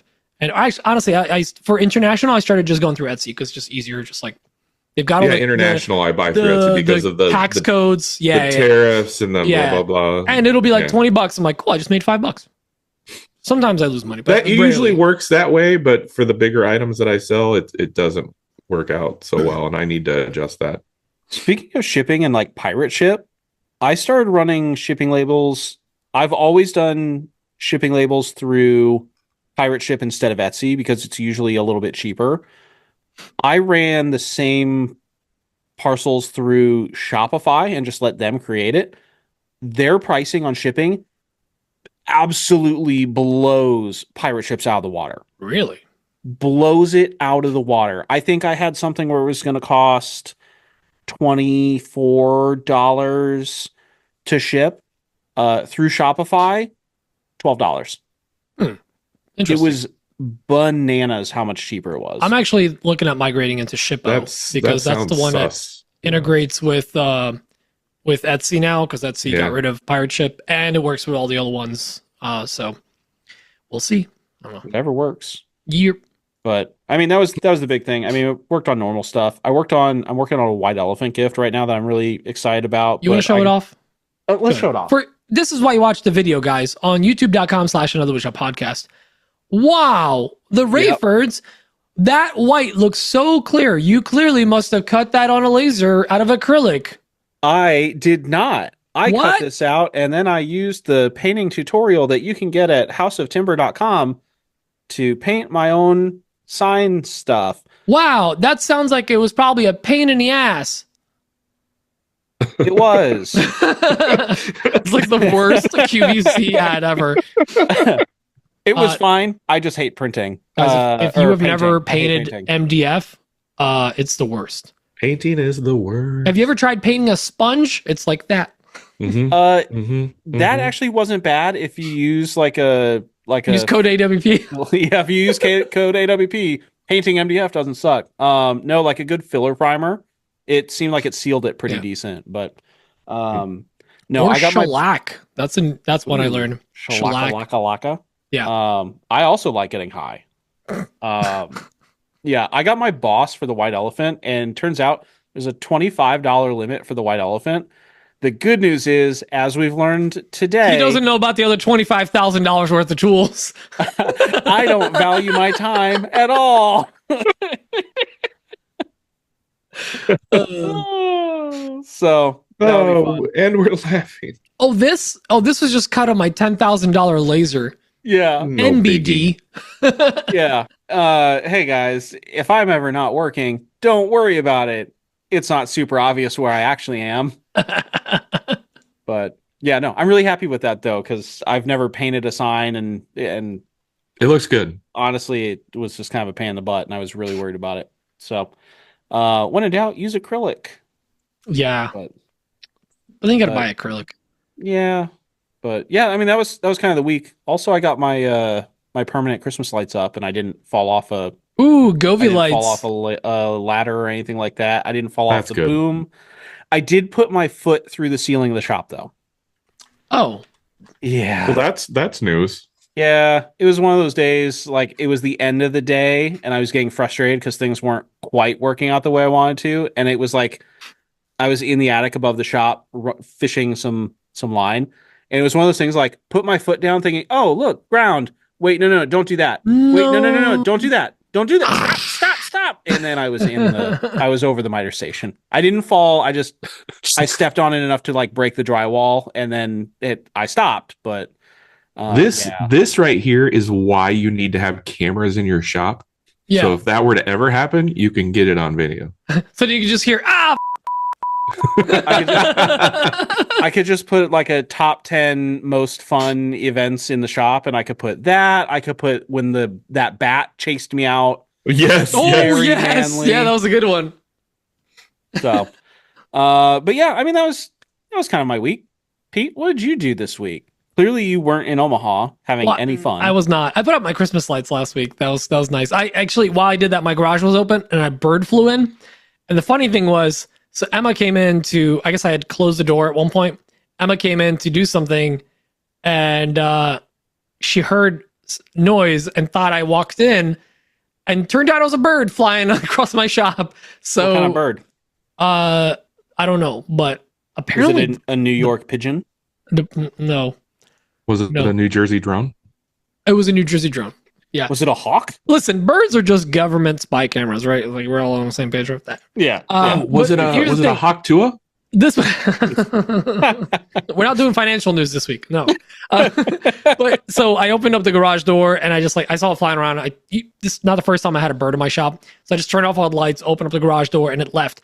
Before it left, it pooped on everything. It had like 4 or 5 stains to like just clean up, and like it barely missed my Capex, which I would have been upset.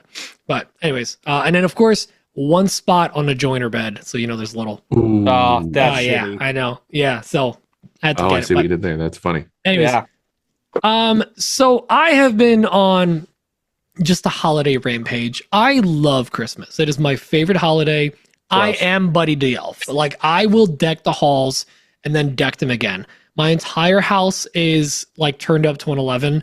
Wait, are you double decker hauling?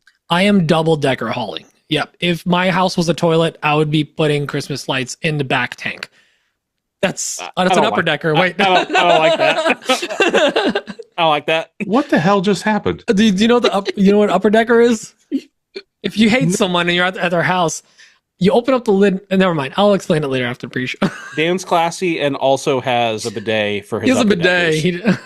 He doesn't know that the top of the toilet opens. What are you doing in Jersey? What are you doing? Step toilet. Remember when I said I was going to make a visit to your house? I think I don't want to go there anymore. So no, now you have something to try. Not only am I just like, oh god, this is why I got the high flush efficiency toilets. So they're Dan proof. Challenge accepted. Welcome to the danger zone. I have been just decking my whole house. I have 5 Christmas trees in my house. Good Lord. Yeah, you're a monster. 2 of them live. Yeah, I said it. So like the main live tree in the living room. The other living room has my parents' old tree. It's like a fake tree, so it has 3 tiers. Is it like a Charlie Brown tree? Barely, no, it's like top 2 tiers of it. Because here's the thing. So we usually go to Florida for Christmas.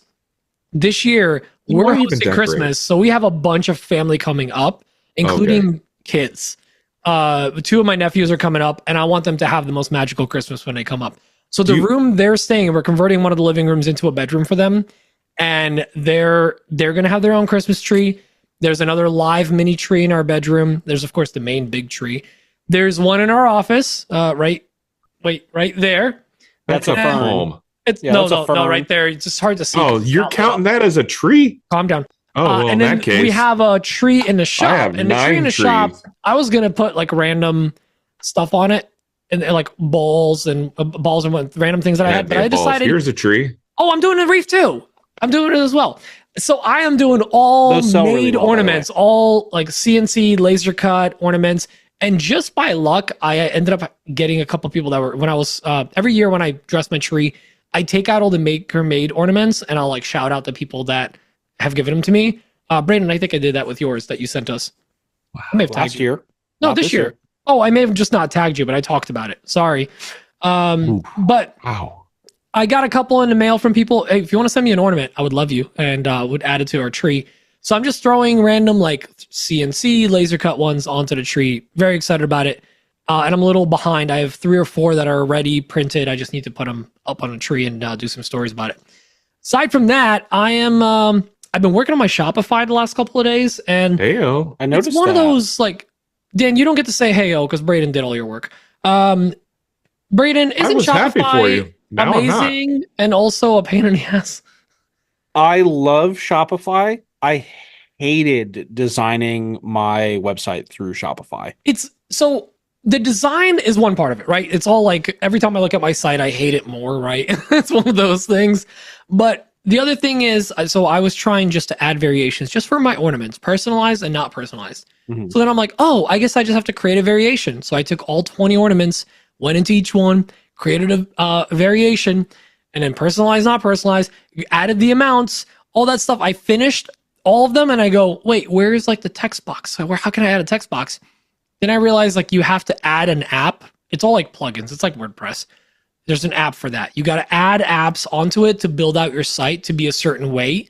And I didn't know that. So I did all that work for like 2 hours until I figured out what to do. And then I had to undo all of it. Oh, it wouldn't let you just add the plugin after? It did, but then it was like I had my variances, my variance, whatever, like the personalized, like not your personalized. Lokis? And then I had my new one that was like, is it personalized? You add it, would add $5. So basically I had to undo all the work. Listen, you don't know what you don't know. Ask the questions, ask the community, because people gave me amazing answers, helped me out. And if you have some Shopify tips or tricks, call into the pod even, honestly, because we would all love to hear it, and I think our listeners would love it. Just give us like your own little testimonial, like, hey, if you're doing a Shopify, try this, use this plugin, make sure you do that. We would love that. Otherwise, just message me. I would love to get some help. Aside from that, let me talk quickly about how my business is failing. Oh, Yeah, so let's talk about this. Here we go. Can't wait to learn a lesson at the end of this. This year has been a pretty big dip in income for the business. And I'm talking about all this on purpose. I'm going to round it out with a bow at the end. I looked at my Etsy. My Etsy's I think I only made like 13,000 this year. Like, it's nothing. I've had years where I've made like tens of, like, multiples, very good years. Then this year, a lot of the work we did was like B2B, like business to business, or bulk orders, or random one-off commissions, butt to butt. Yeah. So like Etsy has been like, I always talk about always be listing, but unfortunately I haven't been listing, and my shop's been not performing as well. I'm still getting income like every month, about $1,000 that comes in and like covers all the expenses and then some, plus the other stuff. But something weird happened, something magical. Tell us, something that I wasn't expecting. That like, yeah, I wish the business, well, the baby happened, obviously. That was a big distraction this year. But and hold on to your butts for this one. I'm not stressed. It's December 13th right now, as of this recording, because it's past midnight here. It's mid-December. I am not overworked. I'm not stressed. I have 0 commissions due. They're all done. I just have to deliver. No upper deckers. I have no upper deckers. I have no, you have any lower I am not slammed with random orders. I'm not working up to the deadline. I am getting less sales than I usually would, but this is the first December in 5+ years that I'm actually like doing holiday stuff. I'm hanging out with my family. I'm doing like lights. We had time to get the tree, and it's a blessing and a curse. So like, when you're like, oh, I wish I was doing better. I wish I was selling as much as Dan. I wish my shop was doing whatever. It's all a trade-off. Like, Dan's slammed right now. He's working. He's going to be working through the holidays. Hopefully take some days off, Dan. Please do. I took yesterday off. That's going to be it. But I will tell you guys this. When I've had those holidays where I was working to the deadline, I was shipping constantly, I was making tons of money, but like I was overworked, and like my holidays disappeared. And this year I'm really trying to, I saw this video that really put it in perspective, and I think I ended up sharing it in my stories. But people were like, the Christmas used to hit different. Used to like you'd really feel it. And it's because of you. You have your own apartment, you have your own house, you have your own family. You need to make Christmas hit. The reason you remember Christmas so fondly is because your parents dragged your butt around, took you to all the events and do all the things. They decked out the house. And it's the first year that I'm able to do that, like truly do it and enjoy the holidays. And I love Christmas. And so, take everything with a grain of salt. Like, it's not always good to just be working your butt off. Sometimes it's good to just like enjoy the December, and it's okay. And if the rest of your hobby supports the rest of you, like my shop still supported all my expenses for the year. I'm still golden. And at the end of the year, if I had fun, and I'm actually feeling really good about it. But if you look at the straight numbers, my business did not do well this year. And I think it's okay. I don't know. What do you guys think? Like, that's good, I guess. I mean, I'm happy for you. You can't put a price on happiness and the lack of stress, I guess. So the lack of stress is the biggest thing. That's really important. According to Amazon, you can, in fact, put a price on a lack of stress. You can get neck massagers, electronic neck massagers. Use my affiliate code. Amazon's, they're there's talks of a strike right now because they're fighting against the union. So just a heads up, we're trying to get some last minute gifts. This is exactly where the drones just get launched. And like listen, just a swarm. If Amazon does not have what you need, or they can't deliver what you need by Christmas, you check the links in this podcast description. There's at least 4 good Etsy shops and other sites there that you can shop from. At this point, I don't know if I can get you what you need by Christmas. Oh, that's fine. Then 2 of mine and 2 of Braden's shops. Yeah. And then the podcast, you can get you can get podcast t-shirts. Oh yeah, the podcast t-shirts. It's drop ship, so yeah, you're fine there. You know, and again, I'm just trying to highlight that, like, to anyone out there that's like, I'm having a bad holiday season, I'm not selling as much. Like, yo, it's cool. It's too late in the game. It's the 13th. You're not going to rally now. Just ride out the rest of the year. That's just the kick thing. back and relax. Yeah, that's the thing, Pete. At this point, the bed is made, the head's on the pillow, guys. We are not going to make. You're not rallying like a noticeable Christmas. dent. Yeah, like you're not rallying. Like at this point, make some sales, but at this point, what's done is done. Like what's in motion is motion. We might get some more sales, but settle down. Enjoy the rest of the year. Go European. Take the month off. As as they would say back in the home country, palm your tits. As they would say in the home country, "Co ty kurwa robisz? Idź do roboty." Now we're on a list. Yeah, no, it just means like, what the F are you doing? Get back to work. Anyways, why don't we get into some questions? Yeah. I guess. Dan and I actually have a solution for you about your whole personalization thing on your website for ornaments. I fixed it, but okay, go on, please. I want to hear. Just don't personalize ornaments because it's a nightmare. Fact. Well, I have a jig set up, and all my ornaments are the same size for a specific reason, so personalization is easy. Yeah, I did the thing where I like planned ahead. You know, it's stupid.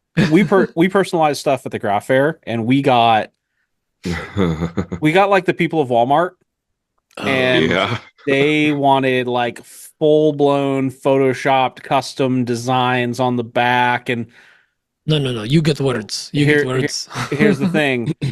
I'm anything if not indulgent. And so I created bizarre designs as we were going. And let me tell you, not worth the $10 per ornament that we were charging and free personalization. No. It's no good. We had a backup queue of like people wanting personalization on stuff. Yeah, you do simple text, let them choose. And the laser pecker makes it really easy to personalize stuff. I know it does, but just because you can doesn't mean you should. That is my tip. That's un-American right there. That's what that is. Everything else is easy. Like you just slide it in, you push play. These were like, we need you to design this, and we want this to curve, and we want this to curve the other way, and then we're going to put these names. And ma'am, at one point, that's when you start charging your shop rate. Yeah, yeah. I'm sorry, that's going to be $50. Starts at $10 ornament.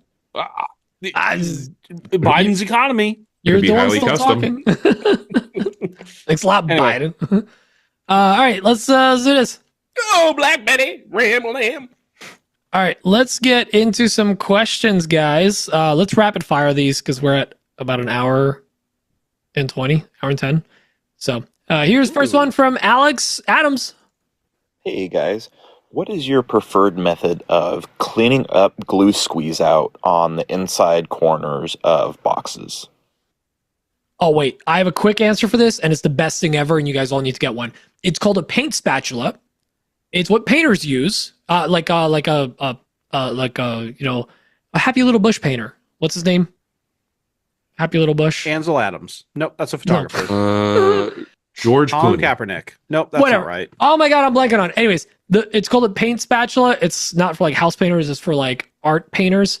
Bob Ross. They're Bob Ross. Thank you. They're very flexible, and the nice thing about it is you can press it up like flat up against the wood and just scrape across, and it picks up all of it. And they're just a little thicker than a razor thin, so they're just picking everything up, scraping up right up to the line.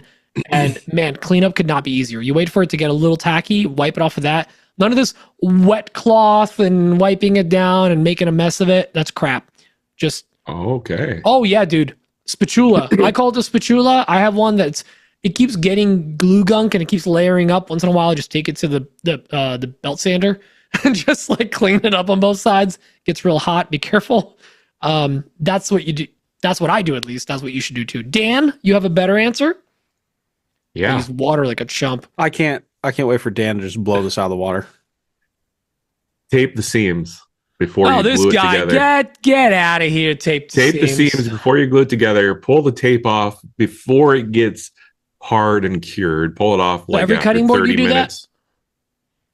He said for corners. He said on in boxes. corners. Oh, In okay, corners on right. boxes. All right. On a cutting board, I would just wipe it off with a rag. You just on a cutting board, you just yeet it through the planer or drum sander or something like that. What are you guys doing? Just with fat beads on it so the whole thing wobbles. So tape. It'll save you a lot of headache. Or the and straw method, I frustration. guess that works too, right? I've never found that to work. Thank you. What are you guys doing wasting all this time and money on gizmos and gadgets and painter's love my tape? Like, who's spatulas. got you sponsored by X-Fasten? Get yourself a straw, cut it at 45 degrees, and slide that puppy in, and They- bing, bang, boom, you're done. They send me tape. Am I Also- sponsored? A wet rag because it's tried and true. So to hell with Pete. Wet rag. If you do like the wet rag, feel free to use code LittleBug at Wetrags.com. Use code WetRag. at Gator Cloths. What we started doing this week, and actually I should have talked about this on What's on My Bench. We make those narrow tables in my shop, and I've been selling a lot of them. I got to ship off like 7 or 8 of them next week. However, the glue can get a little messy, and I'm still trying to train Sutton how to not get the glue so messy. So one of the things that we started doing was spraying the parts of these things before we glue them up. And, and if we're going to do that, we have to tape off the mortise and the tenons on the tables because they're put together via mortise and tenon. And I had Pete design a little end cap to go on to the table legs so that we don't spray the tenon with lacquer. I even personalized it at no charge. You did. Thank you very much. So we've been doing that. We've been pre-spraying before we put it together, which has been a game changer. It is. Dan, how do you do those? How do you do those mortises? What do you mean? How do they exist? Like, how do you make them? Because it was like it was an oval, right? Like, how do you do them? I use a 1/4 inch bit, so the radius in the corners is 1/8, which would be half. Yeah, but I mean quarter, the right? part on the tenons. leg. How are you I'm cutting? hitting I'm sorry, the Well, he tenons, asked not about the mortises. mortise. I'm sorry, I'm really tired. Okay, so the tenons, we cut those out on the CNC, and then we take it over to the bandsaw to cut off the little rounded part just before the tenon becomes a thing. Follow me? Mm-hmm. Because In the corner, yep. Because it's on its side, Braden. right, yeah, it's on its It's side. a square tenon at this point with a rounded edge where the bit goes. I'm drawing a little picture, so if On you're the not following, inseam in the corner. right there, it needs to be square. And when it cuts that, Got it. yeah, when it cuts that, it's got an 1/8 inch radius. Yeah, so you're just squaring it up with the bandsaw. Take it over to Got it. bandsaw, square it up. It's super easy. You can do it by hand or you do it by eye. And then we take a rasp and round over the outside so that it fits in the mortise. That is surprisingly labor intensive considering fast. how you've designed everything else in my head. No, it's super easy and fast. Dan, It's super easy and fast. I think you remember, and before I say anything else, remember how the planer, you fought it and then you got a planer and you're like, this is the best thing ever. Oh yeah, I know what you're gonna say, and yes, I agree 100%. You should get a panty router. I should. A panty dropper even. Honestly, dude, at this point, like maybe even reach out to them and be like, you will see this in every other video. Like realistically, they will, because you do them all the time. I think you're a perfect candidate for it because you do these thick tenons. Uh-huh. It would be amazing for you, dude. And the best part is, Dan, are you sitting? Are you sitting? You're sitting. I am. You can 3D print custom like templates because it rides on a 3D that's print right. on a plastic template. You can actually Yeah. 3D print new ones for whatever shapes you want. So if you want a zigzag tenon, you can actually do a zigzag tenon that no one will see. Zigzag me, daddy. All right. Okay. Or you do a through bow tie tenon, and then there's a bow tie tenon on through bow tie mortise and a bow tie tenon, and you put it through, and the top of the table looks like it has a bow tie in it, guy. but that's actually your joinery. Boom, and then your customers just rock hard looking at your table. Like, Didn't I do that with a Shaper Origin? yeah, but that's like $3,000. How much is a panty router? No, but you can't do the tenon unless you like clamp the thing like flat to a table and then. Well, they've got the But- workstation, so you could go. I mean, Yeah. you can, but it's extra work. I've seen a panel router do those tenons, and it's Oh, so I'm fast. Yeah, Dude. I'm all about it. I was actually thinking about that. That's going to be one of my 2025 purchases. Braden, panty- let's the get on panty top of GPT. Dan for this. Yeah. I think he needs Oh. this. I'll get Chat GPT. Yeah, panty jogger. But yeah, I thought about it. But the way we do it is actually pretty slick. I mean, we've got it down to a science. Right on. What's hilarious is Dan immediately says, I'm trying to get Sutton to use less glue. Sutton came over and worked in my shop yesterday, and one of the first things he said was, I don't think Dan uses enough glue on stuff. So that was funny. And I did point out, like, well, you might be right. Dan did have a side table come apart on the way to the craft fair this last week. No. Wait, are you not getting any squeeze out? You gotta have squeeze out. I'm getting squeezed out. I know how to woodwork. Everything's fine. He's done it once. Everything's fine. It's a fun coincidence. It was a very fun coincidence for me. So. Everything's fine. Everything is fine. All right, next question from Alex Adams.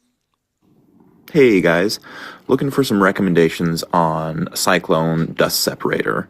So the problem that I run into is my jointer creates big enough shavings that they get caught in those like fin separator things that are right before the impeller of the dust collector.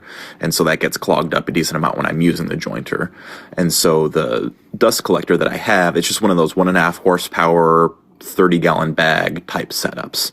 So kind of what I'm looking for is something that's of similar volume because those shavings really fill that thing up pretty quick. So something that's around those like 30-gallon size would be great.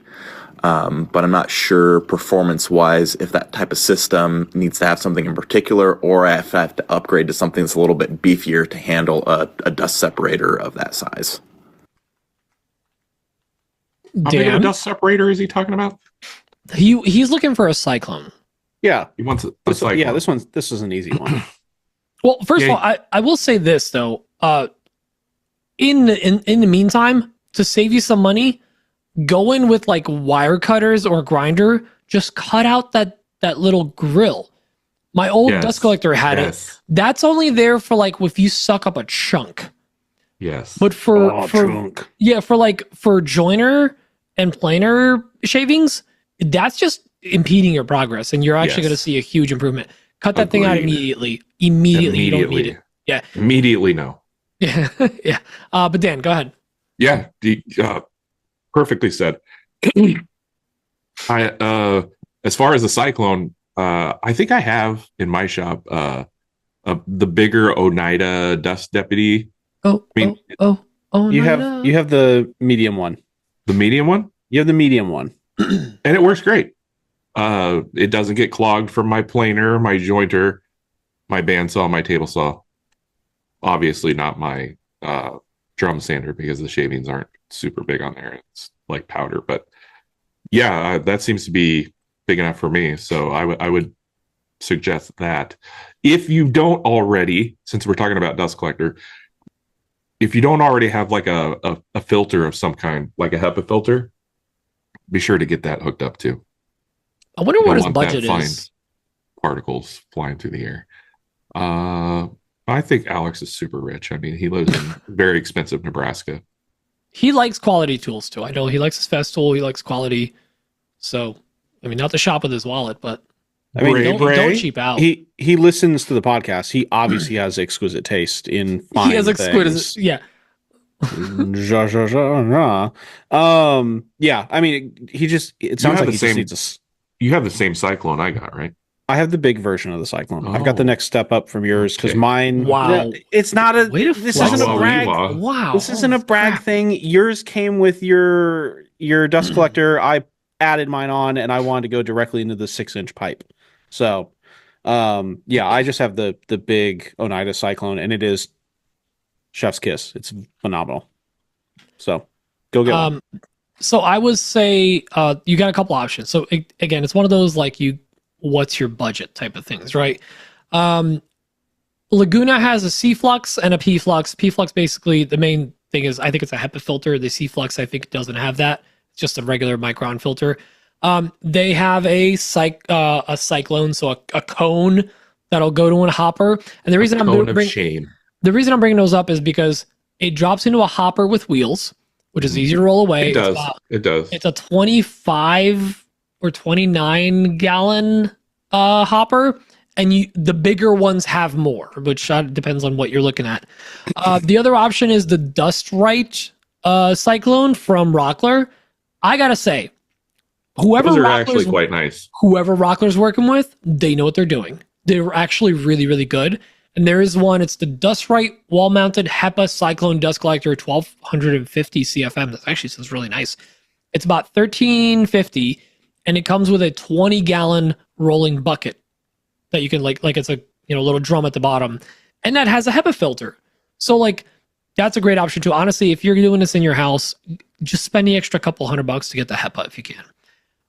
The other option is, as much as I hate to just broadly recommend a brand, almost anything Oneida makes, because if you're looking for a Cyclone and large collection bins, Oneida kind of has that dialed in. I think Bourbon Moth just got one that's on a nice square legs, big hopper at the bottom. Yeah, for his small shop. For a small shop, right? Might be worth checking out, but I think a Cyclone style separator is probably one of the better ones, where it just gravity drops the heaviest parts. But that's my 3 recommendations. Also, cut out those grates. Yes, cut out those grates immediately. Braden, did you go? Yes. Yeah, Cyclone. Oneida. Oneida. Oneida. Auto farts. All right, next question's from Josh the Father. Guys, get ready for this music. Huh. I have heard the call of the wild. Yes, it's me, Josh the Dad. Josh the Dad, one of the big IG. I hear the shout-outs on the podcast, and I will come back to you, boys. I am here with a question. Have you guys looking at all the people that follow you and then follow the podcast and listen, have you dove into the idea of what are the demographics of all of your listeners?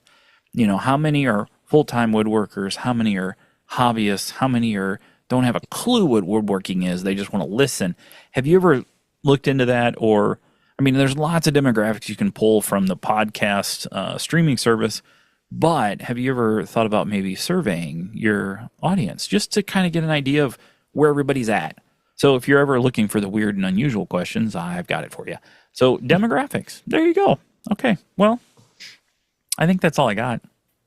But hey, have a great week. Work hard, do your best, and have a little fun. Until next time. That's a very good question. Our demographic stuff, usually. Yeah, well, I can't get into the Podcast Connect account for some reason. I guess I reset the password at some point and forgot. Oh, no. That's fine. We'll figure it out. So we don't have exact metrics on male, female, age group, or anything like that. We might have it on the podcast account. And honestly, actually, while I'm talking, Braden, you want to look at the podcast for audience real quick on Instagram? Oh, yeah. Yeah. If you just want to check that. So our podcast has been going for 4 years, coming up on 5 in March. March 10th is going to be 5 years as the podcast. What? We have had over 500,000 downloads. We're at 560,000 downloads. Wah, wah, wee, wah, right? And then we published over 235 episodes because I know we're on 231, but there's a couple little like secret and half episodes that we've done as well.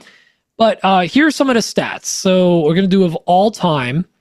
Oh, and now it's doing its thing where it's going to take a while to load. Lovely. All right. So of all time under, let's see, podcast overview. Or let's start with devices because this one's actually loading. Majority, obviously, this isn't a shock, is Apple Podcasts. Then second, so that's 44% Apple Podcasts. Not Shopify. Spotify, 14%. Unknown Apple apps, 12%. Google Podcasts and Overcast. That's where most of our listeners are. I'm really sorry to say this to Adam Barnett, but most of our listeners are on Apple devices, about 70%, and 16 on Android. And then most of them are listening on a phone, but there's a couple that are like computer smart speakers, which means some people are shouting. And I love that I get to do this to all of you guys. Alexa, play another Woodshop podcast. And then it plays it at your house. But also, wait. I just looked it up. Smart TV and then Watch is one of them. Watch. So some people are watching. So they're listening. Walking around listening to their watch. That's kind of interesting. You guys really need to turn it up a little bit. But what really shocks us is the location, because obviously like US and Canada is kind of obvious. The UK and Australia is like, all right, we get it. Like I can understand why people are listening to that.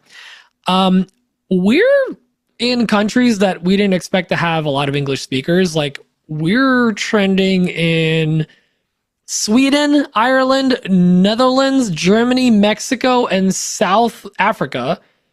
And what's funny is of all the top cities that we have listeners, Chicago, Illinois, Seattle, Washington, Melbourne, Victoria in Australia is number 3. And then Omaha, Nebraska, and then Toronto, exciting. Ontario, Cleveland, Ohio, Dallas, Texas, LA, Portland, and Phoenix. So it's kind of crazy that we have 47 downloads in the last 10 episodes in Asia, guys. It has to be like military service members and on bases, right? I'm assuming.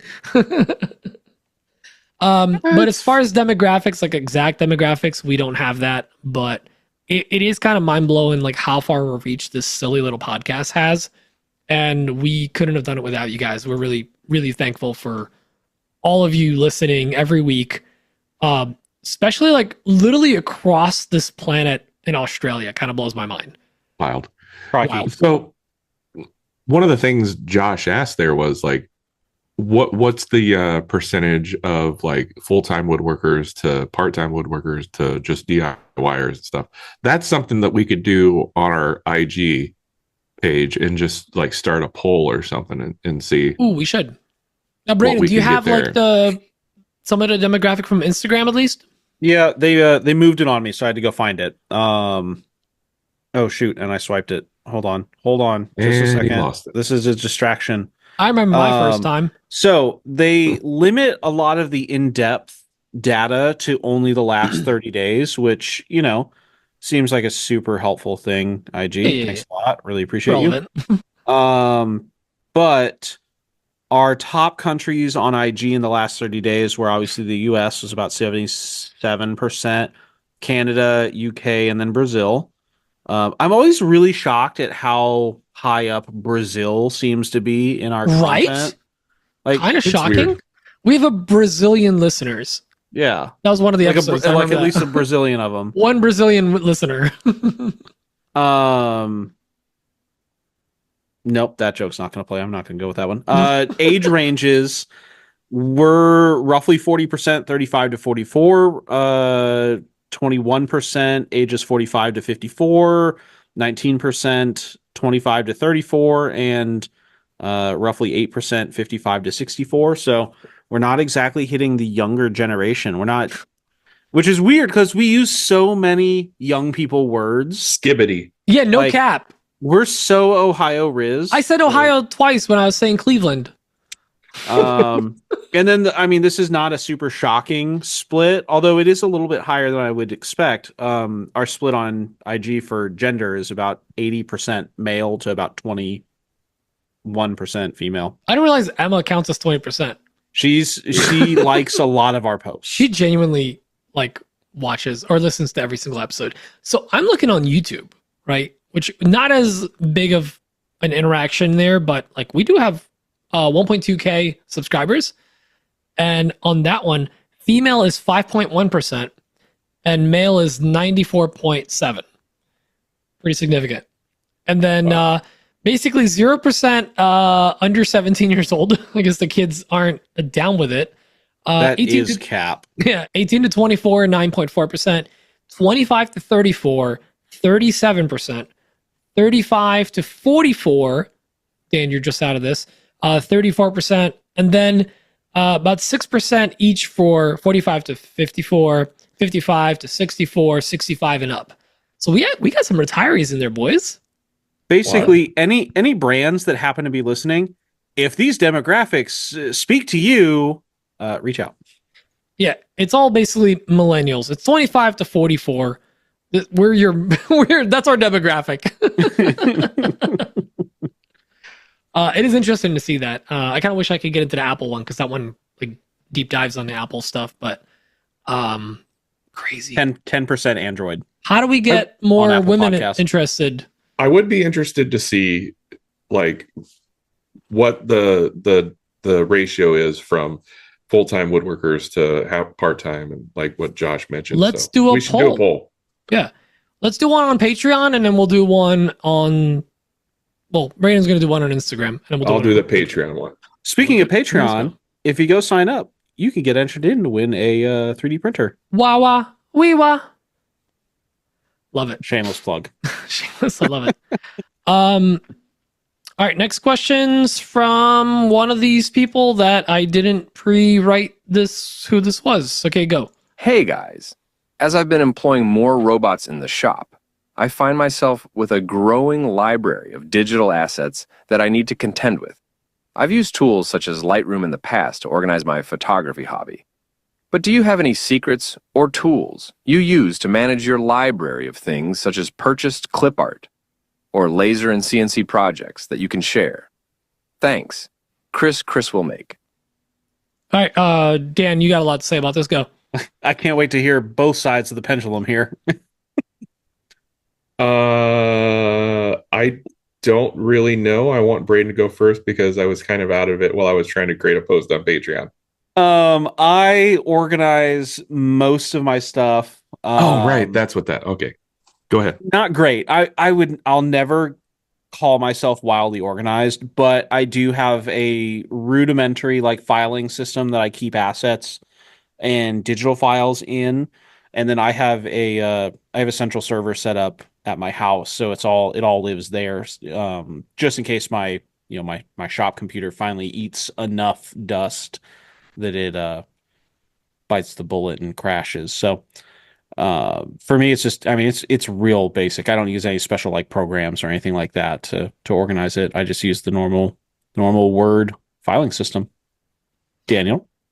Mine is pretty much a mishmash of things. It's crazy. Like when I first started doing this, I never thought I would have to explain the method to my madness to anybody else. What I do works for me and it all makes sense in my head. But now that I have a sudden, and, even in the past, I had Isaiah with me. I had Cohen with me, he was super part-time during the summer. And now I have Sutton.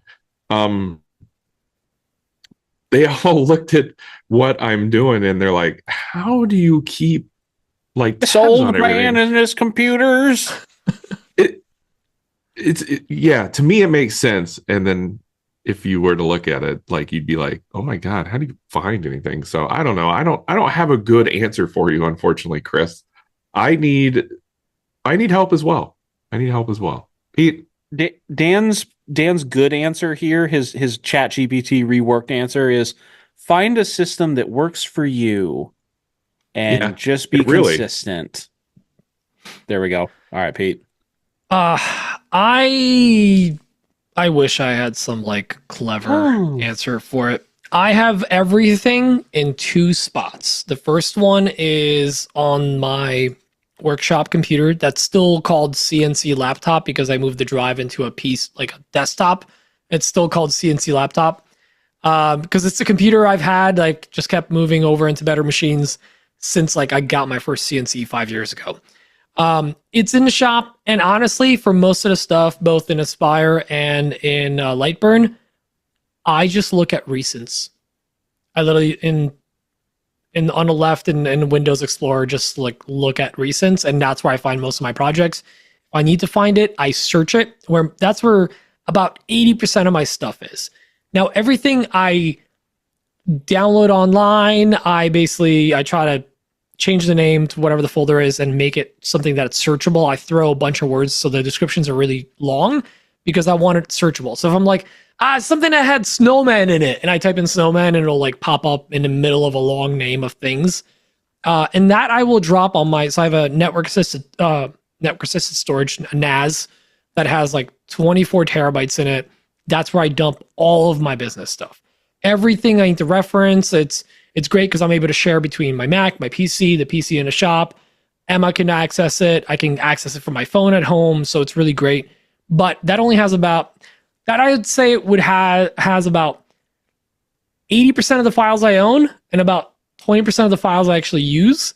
Whereas the shop laptop has 80% of the files I use and 20% of the files I like have downloaded from a website or something. So I wish I was a little more organized. On my to-do list that I've been trying to reorganize has literally said clean up NAS and clean up files for a while now.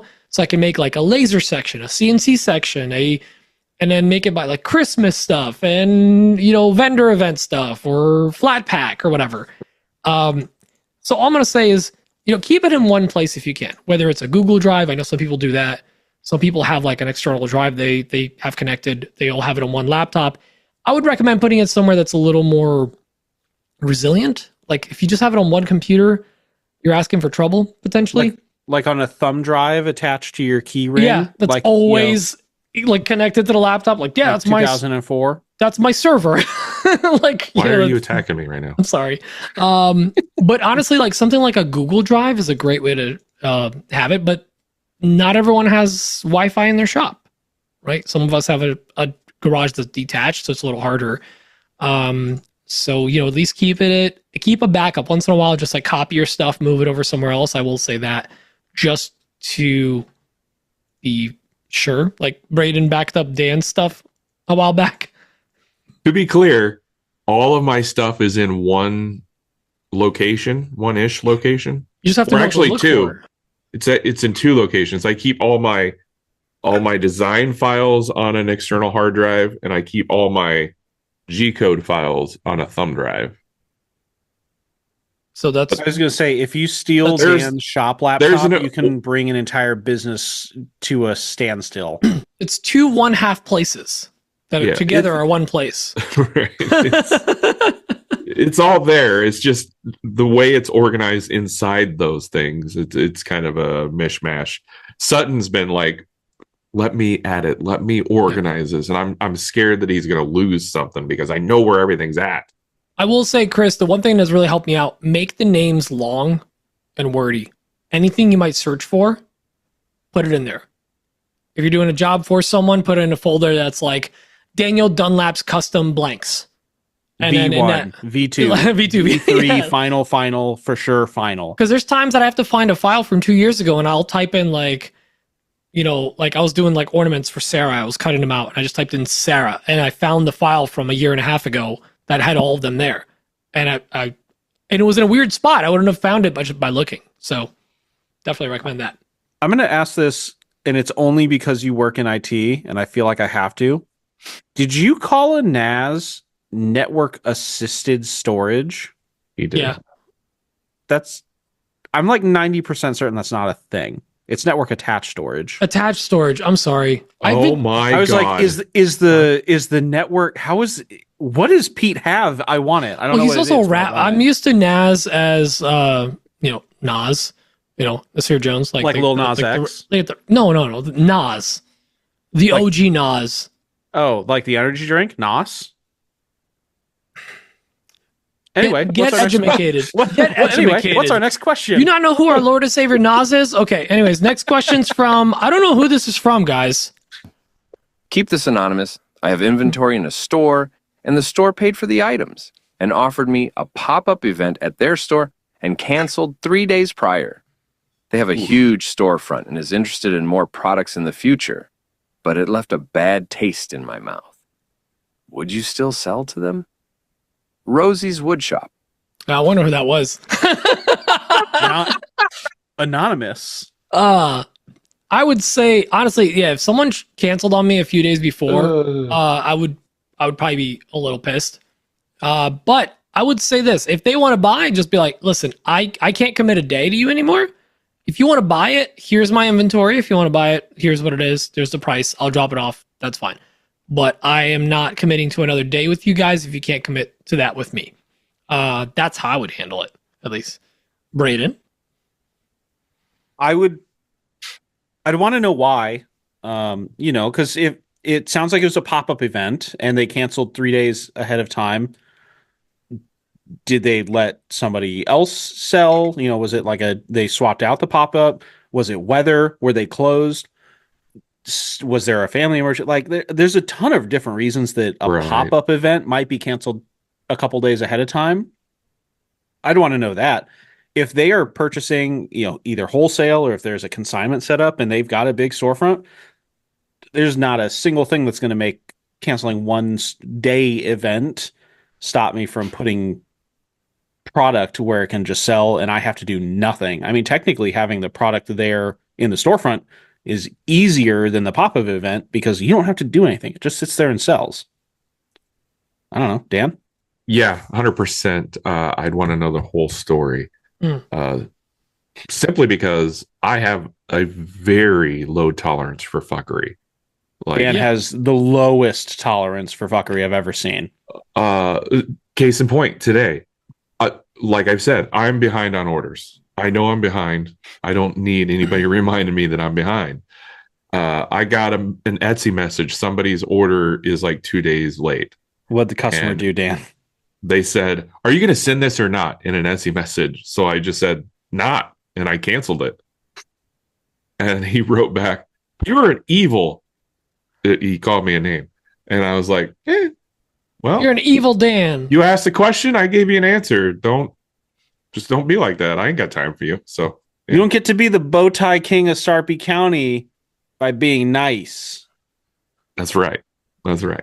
Yeah. So I think Braden's right. I'd want way more information than just it got canceled. Why did it get canceled? Just the smallest little piece of information could make this hey, sorry, grandma was in town. She's super sick. And so we're short staffed. Oh, yep. Okay. Yeah. It Suck could be it, a number grandma. of things. You canceled my event. Fair enough. I didn't want to give him the benefit of a doubt. Yeah.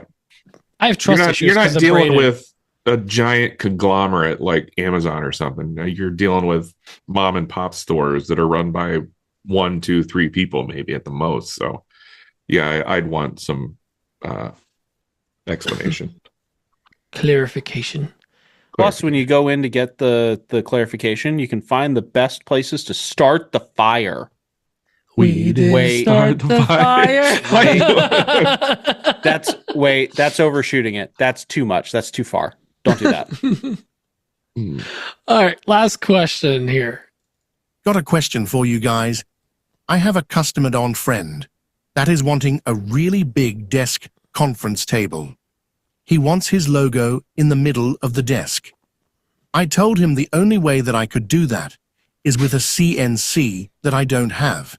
He said he would buy the CNC for me, and in return, I would build him an awesome desk. What's all your thoughts on this? Thanks for your opinions. Wanted to get the question in this week for the podcast, but missed it. Also wondering what Onefinity you guys would get if you were buying your first one right now. Reed Co-Design. Is it Max Reed? No. Okay, I was going to say a different Reed. He sent that last week. That's the missed, because obviously he didn't miss this week because it's happening. It's happening now. We're here. We're in it. Life is happening. Right. Well, Dan, how would you handle that? First of all, I would go with the biggest Onefinity I could get, which The happens to 4x8? be the Elite. The secret 4x8. Oh They God, have the don't secret tease me, 4x8. Pete. The Elite Masso 4x4. I would 100% do it for just them buying me a CNC because, and I would eat the cost of the materials because that CNC, if you do it right, that CNC is going to make you a lot of money in the future. That's why, if you play your cards right, those machines and not just Onefinity, is just CNCs in general are money makers. If you do it and you put your mind to it, I'm telling you, I am living proof. Braden, You're dying proof at best. yeah, that's true. He's on my midway way out. proof. I'm on my way out.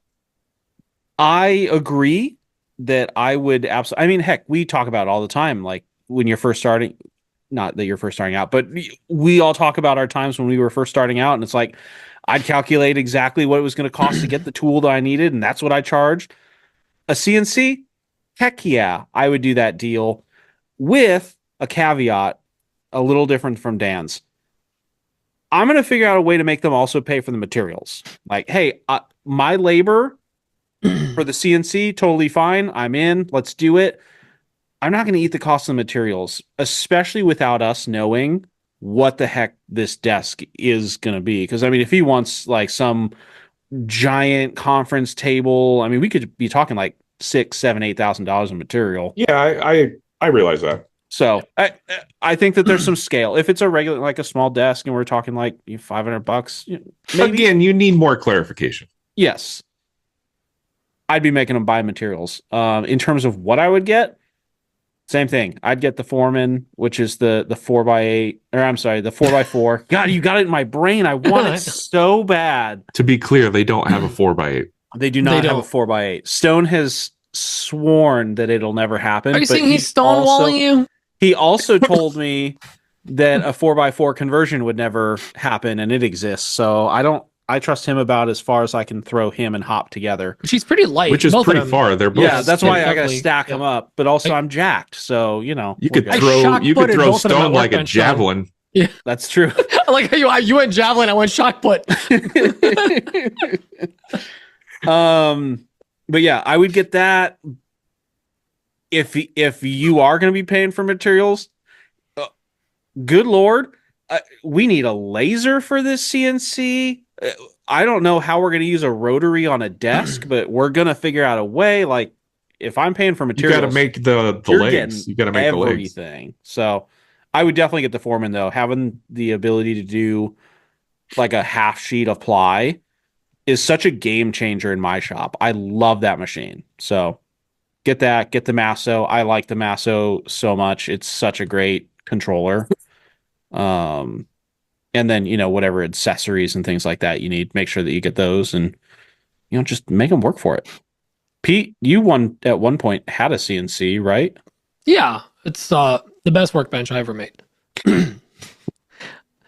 So I will say I'm in the same boat as Braden. I would say machine plus material. Like we would have to figure that out because I'm thinking of not just this. In this case, it's a CNC scenario, but we've talked about this before. When we've done a job for the cost of the tool we want, well, you know, I'm gonna need a track saw for this job. So what's a track saw? $300? I'll do this for $300. And like you ate the materials, like you didn't really make money. You bought a tool at a discount. Basically, that's what you did.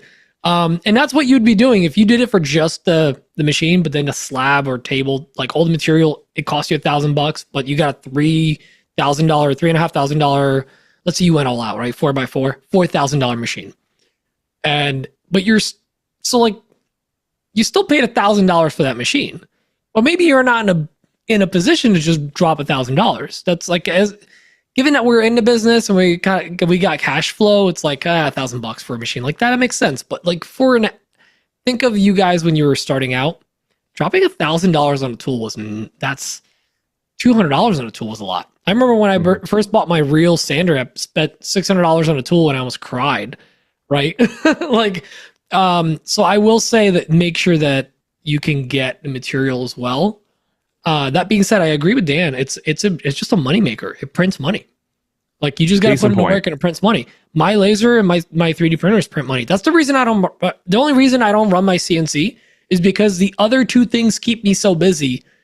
I don't have the incentive I used to run the CNC. I don't have the capacity to, like, mentally to run all three and, like, I will, with time. I'm working on some CNC files right now, but, like, you will make money with this thing. Yes. Case in point, why I say this. I've had an Etsy store for many, many years, but I didn't pay it any attention until I got my CNC. So it's basically been up and running for the last 3 years. I've made in sales, this is not net revenue. This is not net profit. This is just straight sales revenue, gross revenue. Over $230,000. There you go. On Etsy alone in the last 3 years. So when does the CNC pay for itself then? And I'm not saying your results are going to be like mine, but if you put in the work and you make something of it, you can make money with that machine. Yeah. I've proven it. Yeah. So that's absolutely. No, 100%. Just try to see if you can get a little more gravy on top of that, because sometimes getting enticed with a machine will have you fall into a trap. So I think we answered the second part of the question about, like, what machine we would get. I do have a thought, though. So he talks about putting a logo on the top of this desk and or conference table. Got to sideways that thing through there. You got to pass through. Would this be a situation where this specific situation would be better with a shaper? 100%. I think a shaper would be origin.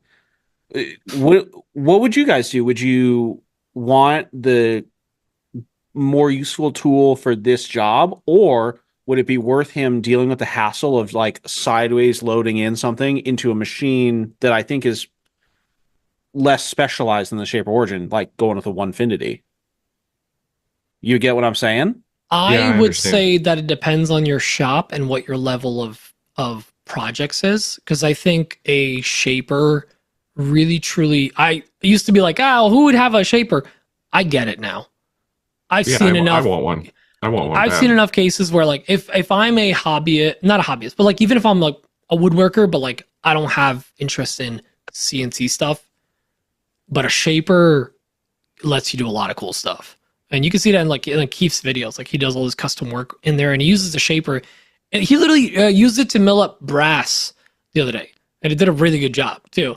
And, like, it's really nice to be able to bring, like, if you're doing a bench or a table, something large, to bring the tool to that. Like, imagine trying to push a 4x8 table through your router table, right? Oh, God. Like, it's that's the equivalent of it. And I will say that, jumping back, I didn't actually say which machine I would get. I think the 4x3 or the 4x4 are both amazing solutions, but don't go with the shorter one, because you're literally losing out of material. Being able to do a 4-foot wide sheet by 3 foot, which means you can cut a 4x8 to basically 32 inch, so it's less than 3 feet. 32 inches Thirds. is a third exactly, so you can take a 4x8 sheet and you have zero waste. You just cut it into threes, and that's the one that goes into your machine. And also, most lasers that's what they max out around, so you can use the same material in both if you want. Just that's my 2 cents on it. That being said, if I had the room, 4x4, 100%. But I think the 4x3 has a home, or 4x32, whatever. Don't sleep on the 32x32, because that's my workhorse.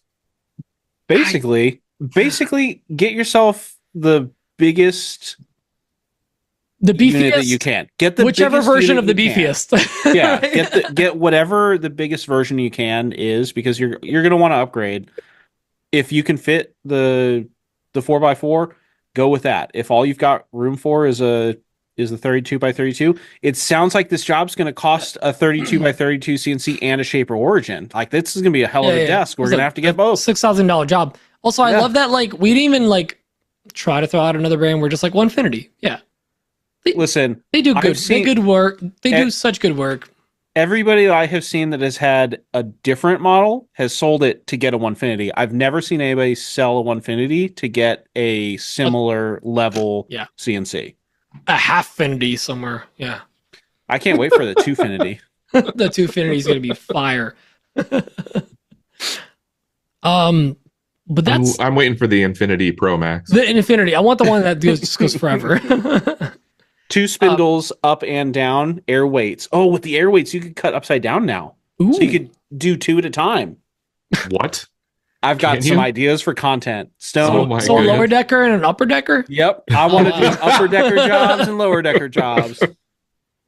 Oh god. This is where my mortises get cut. This is where the tenons get cut. Oh, very nice. I still think Dan needs a panty router. Oh, I Oh. can't wait for him to get one. Especially because he Okay. seems on board with it. Like, usually we have him fighting stuff, and then he loves it. Now he's starting off on board. Yeah. And Yeah. and honestly, so speaking of Anything that can help me speed up production so people aren't waiting too long. I'm all for it. speaking of speeding up production, thank you guys for joining us. Oh, yes. That's all the questions. We are running real long this week for both the pre-show and the show, so let's just start wrapping it up. Thank you to all of our patrons for signing up. If you want to sign up, Dan, where can they find us? You can go to patreon.com/another woodshop podcast. And remember, all the patrons that we have are automatically entered into the giveaway for the FL Sun T1 Pro Delta style 3D printer that we are going to be giving away the day after Christmas. Yes. 26th. 26th. You need to be a 26th. paid patron member on the 25th. Right. All tiers. So you'll find out that weekend around New Year's. Yeah. Right. Yeah. And right now, here and now, I am promising to have this episode out on time this week. On time, comma, this week, / this week. I was going to say, if you win the 3D printer, I promise to make sure that Dan doesn't turn this into an Etsy order, and we will get it out that weekend. Well, the I'll good drive thing is over it's there already myself. boxed up. It's already boxed up. There you go. And, and a right. huge shout Do we have out a to sponsor? our sponsor, WTB Woodworking. Make sure to go enter the giveaway. This one's wrapping up. So this weekend, we're going to find out who won, or early next week, we're going to find out who won the festival drill. And the next giveaway is dropping next week. So stay tuned for that. And we don't have a guest lined up for next week. It's just going to be a nice chill pre-holiday episode. We're super excited for it. And we'll see you guys all in the pre-show. Yes, sir. Love you all. Bye, bye, bye, bye, bye. Bye. Love you long time.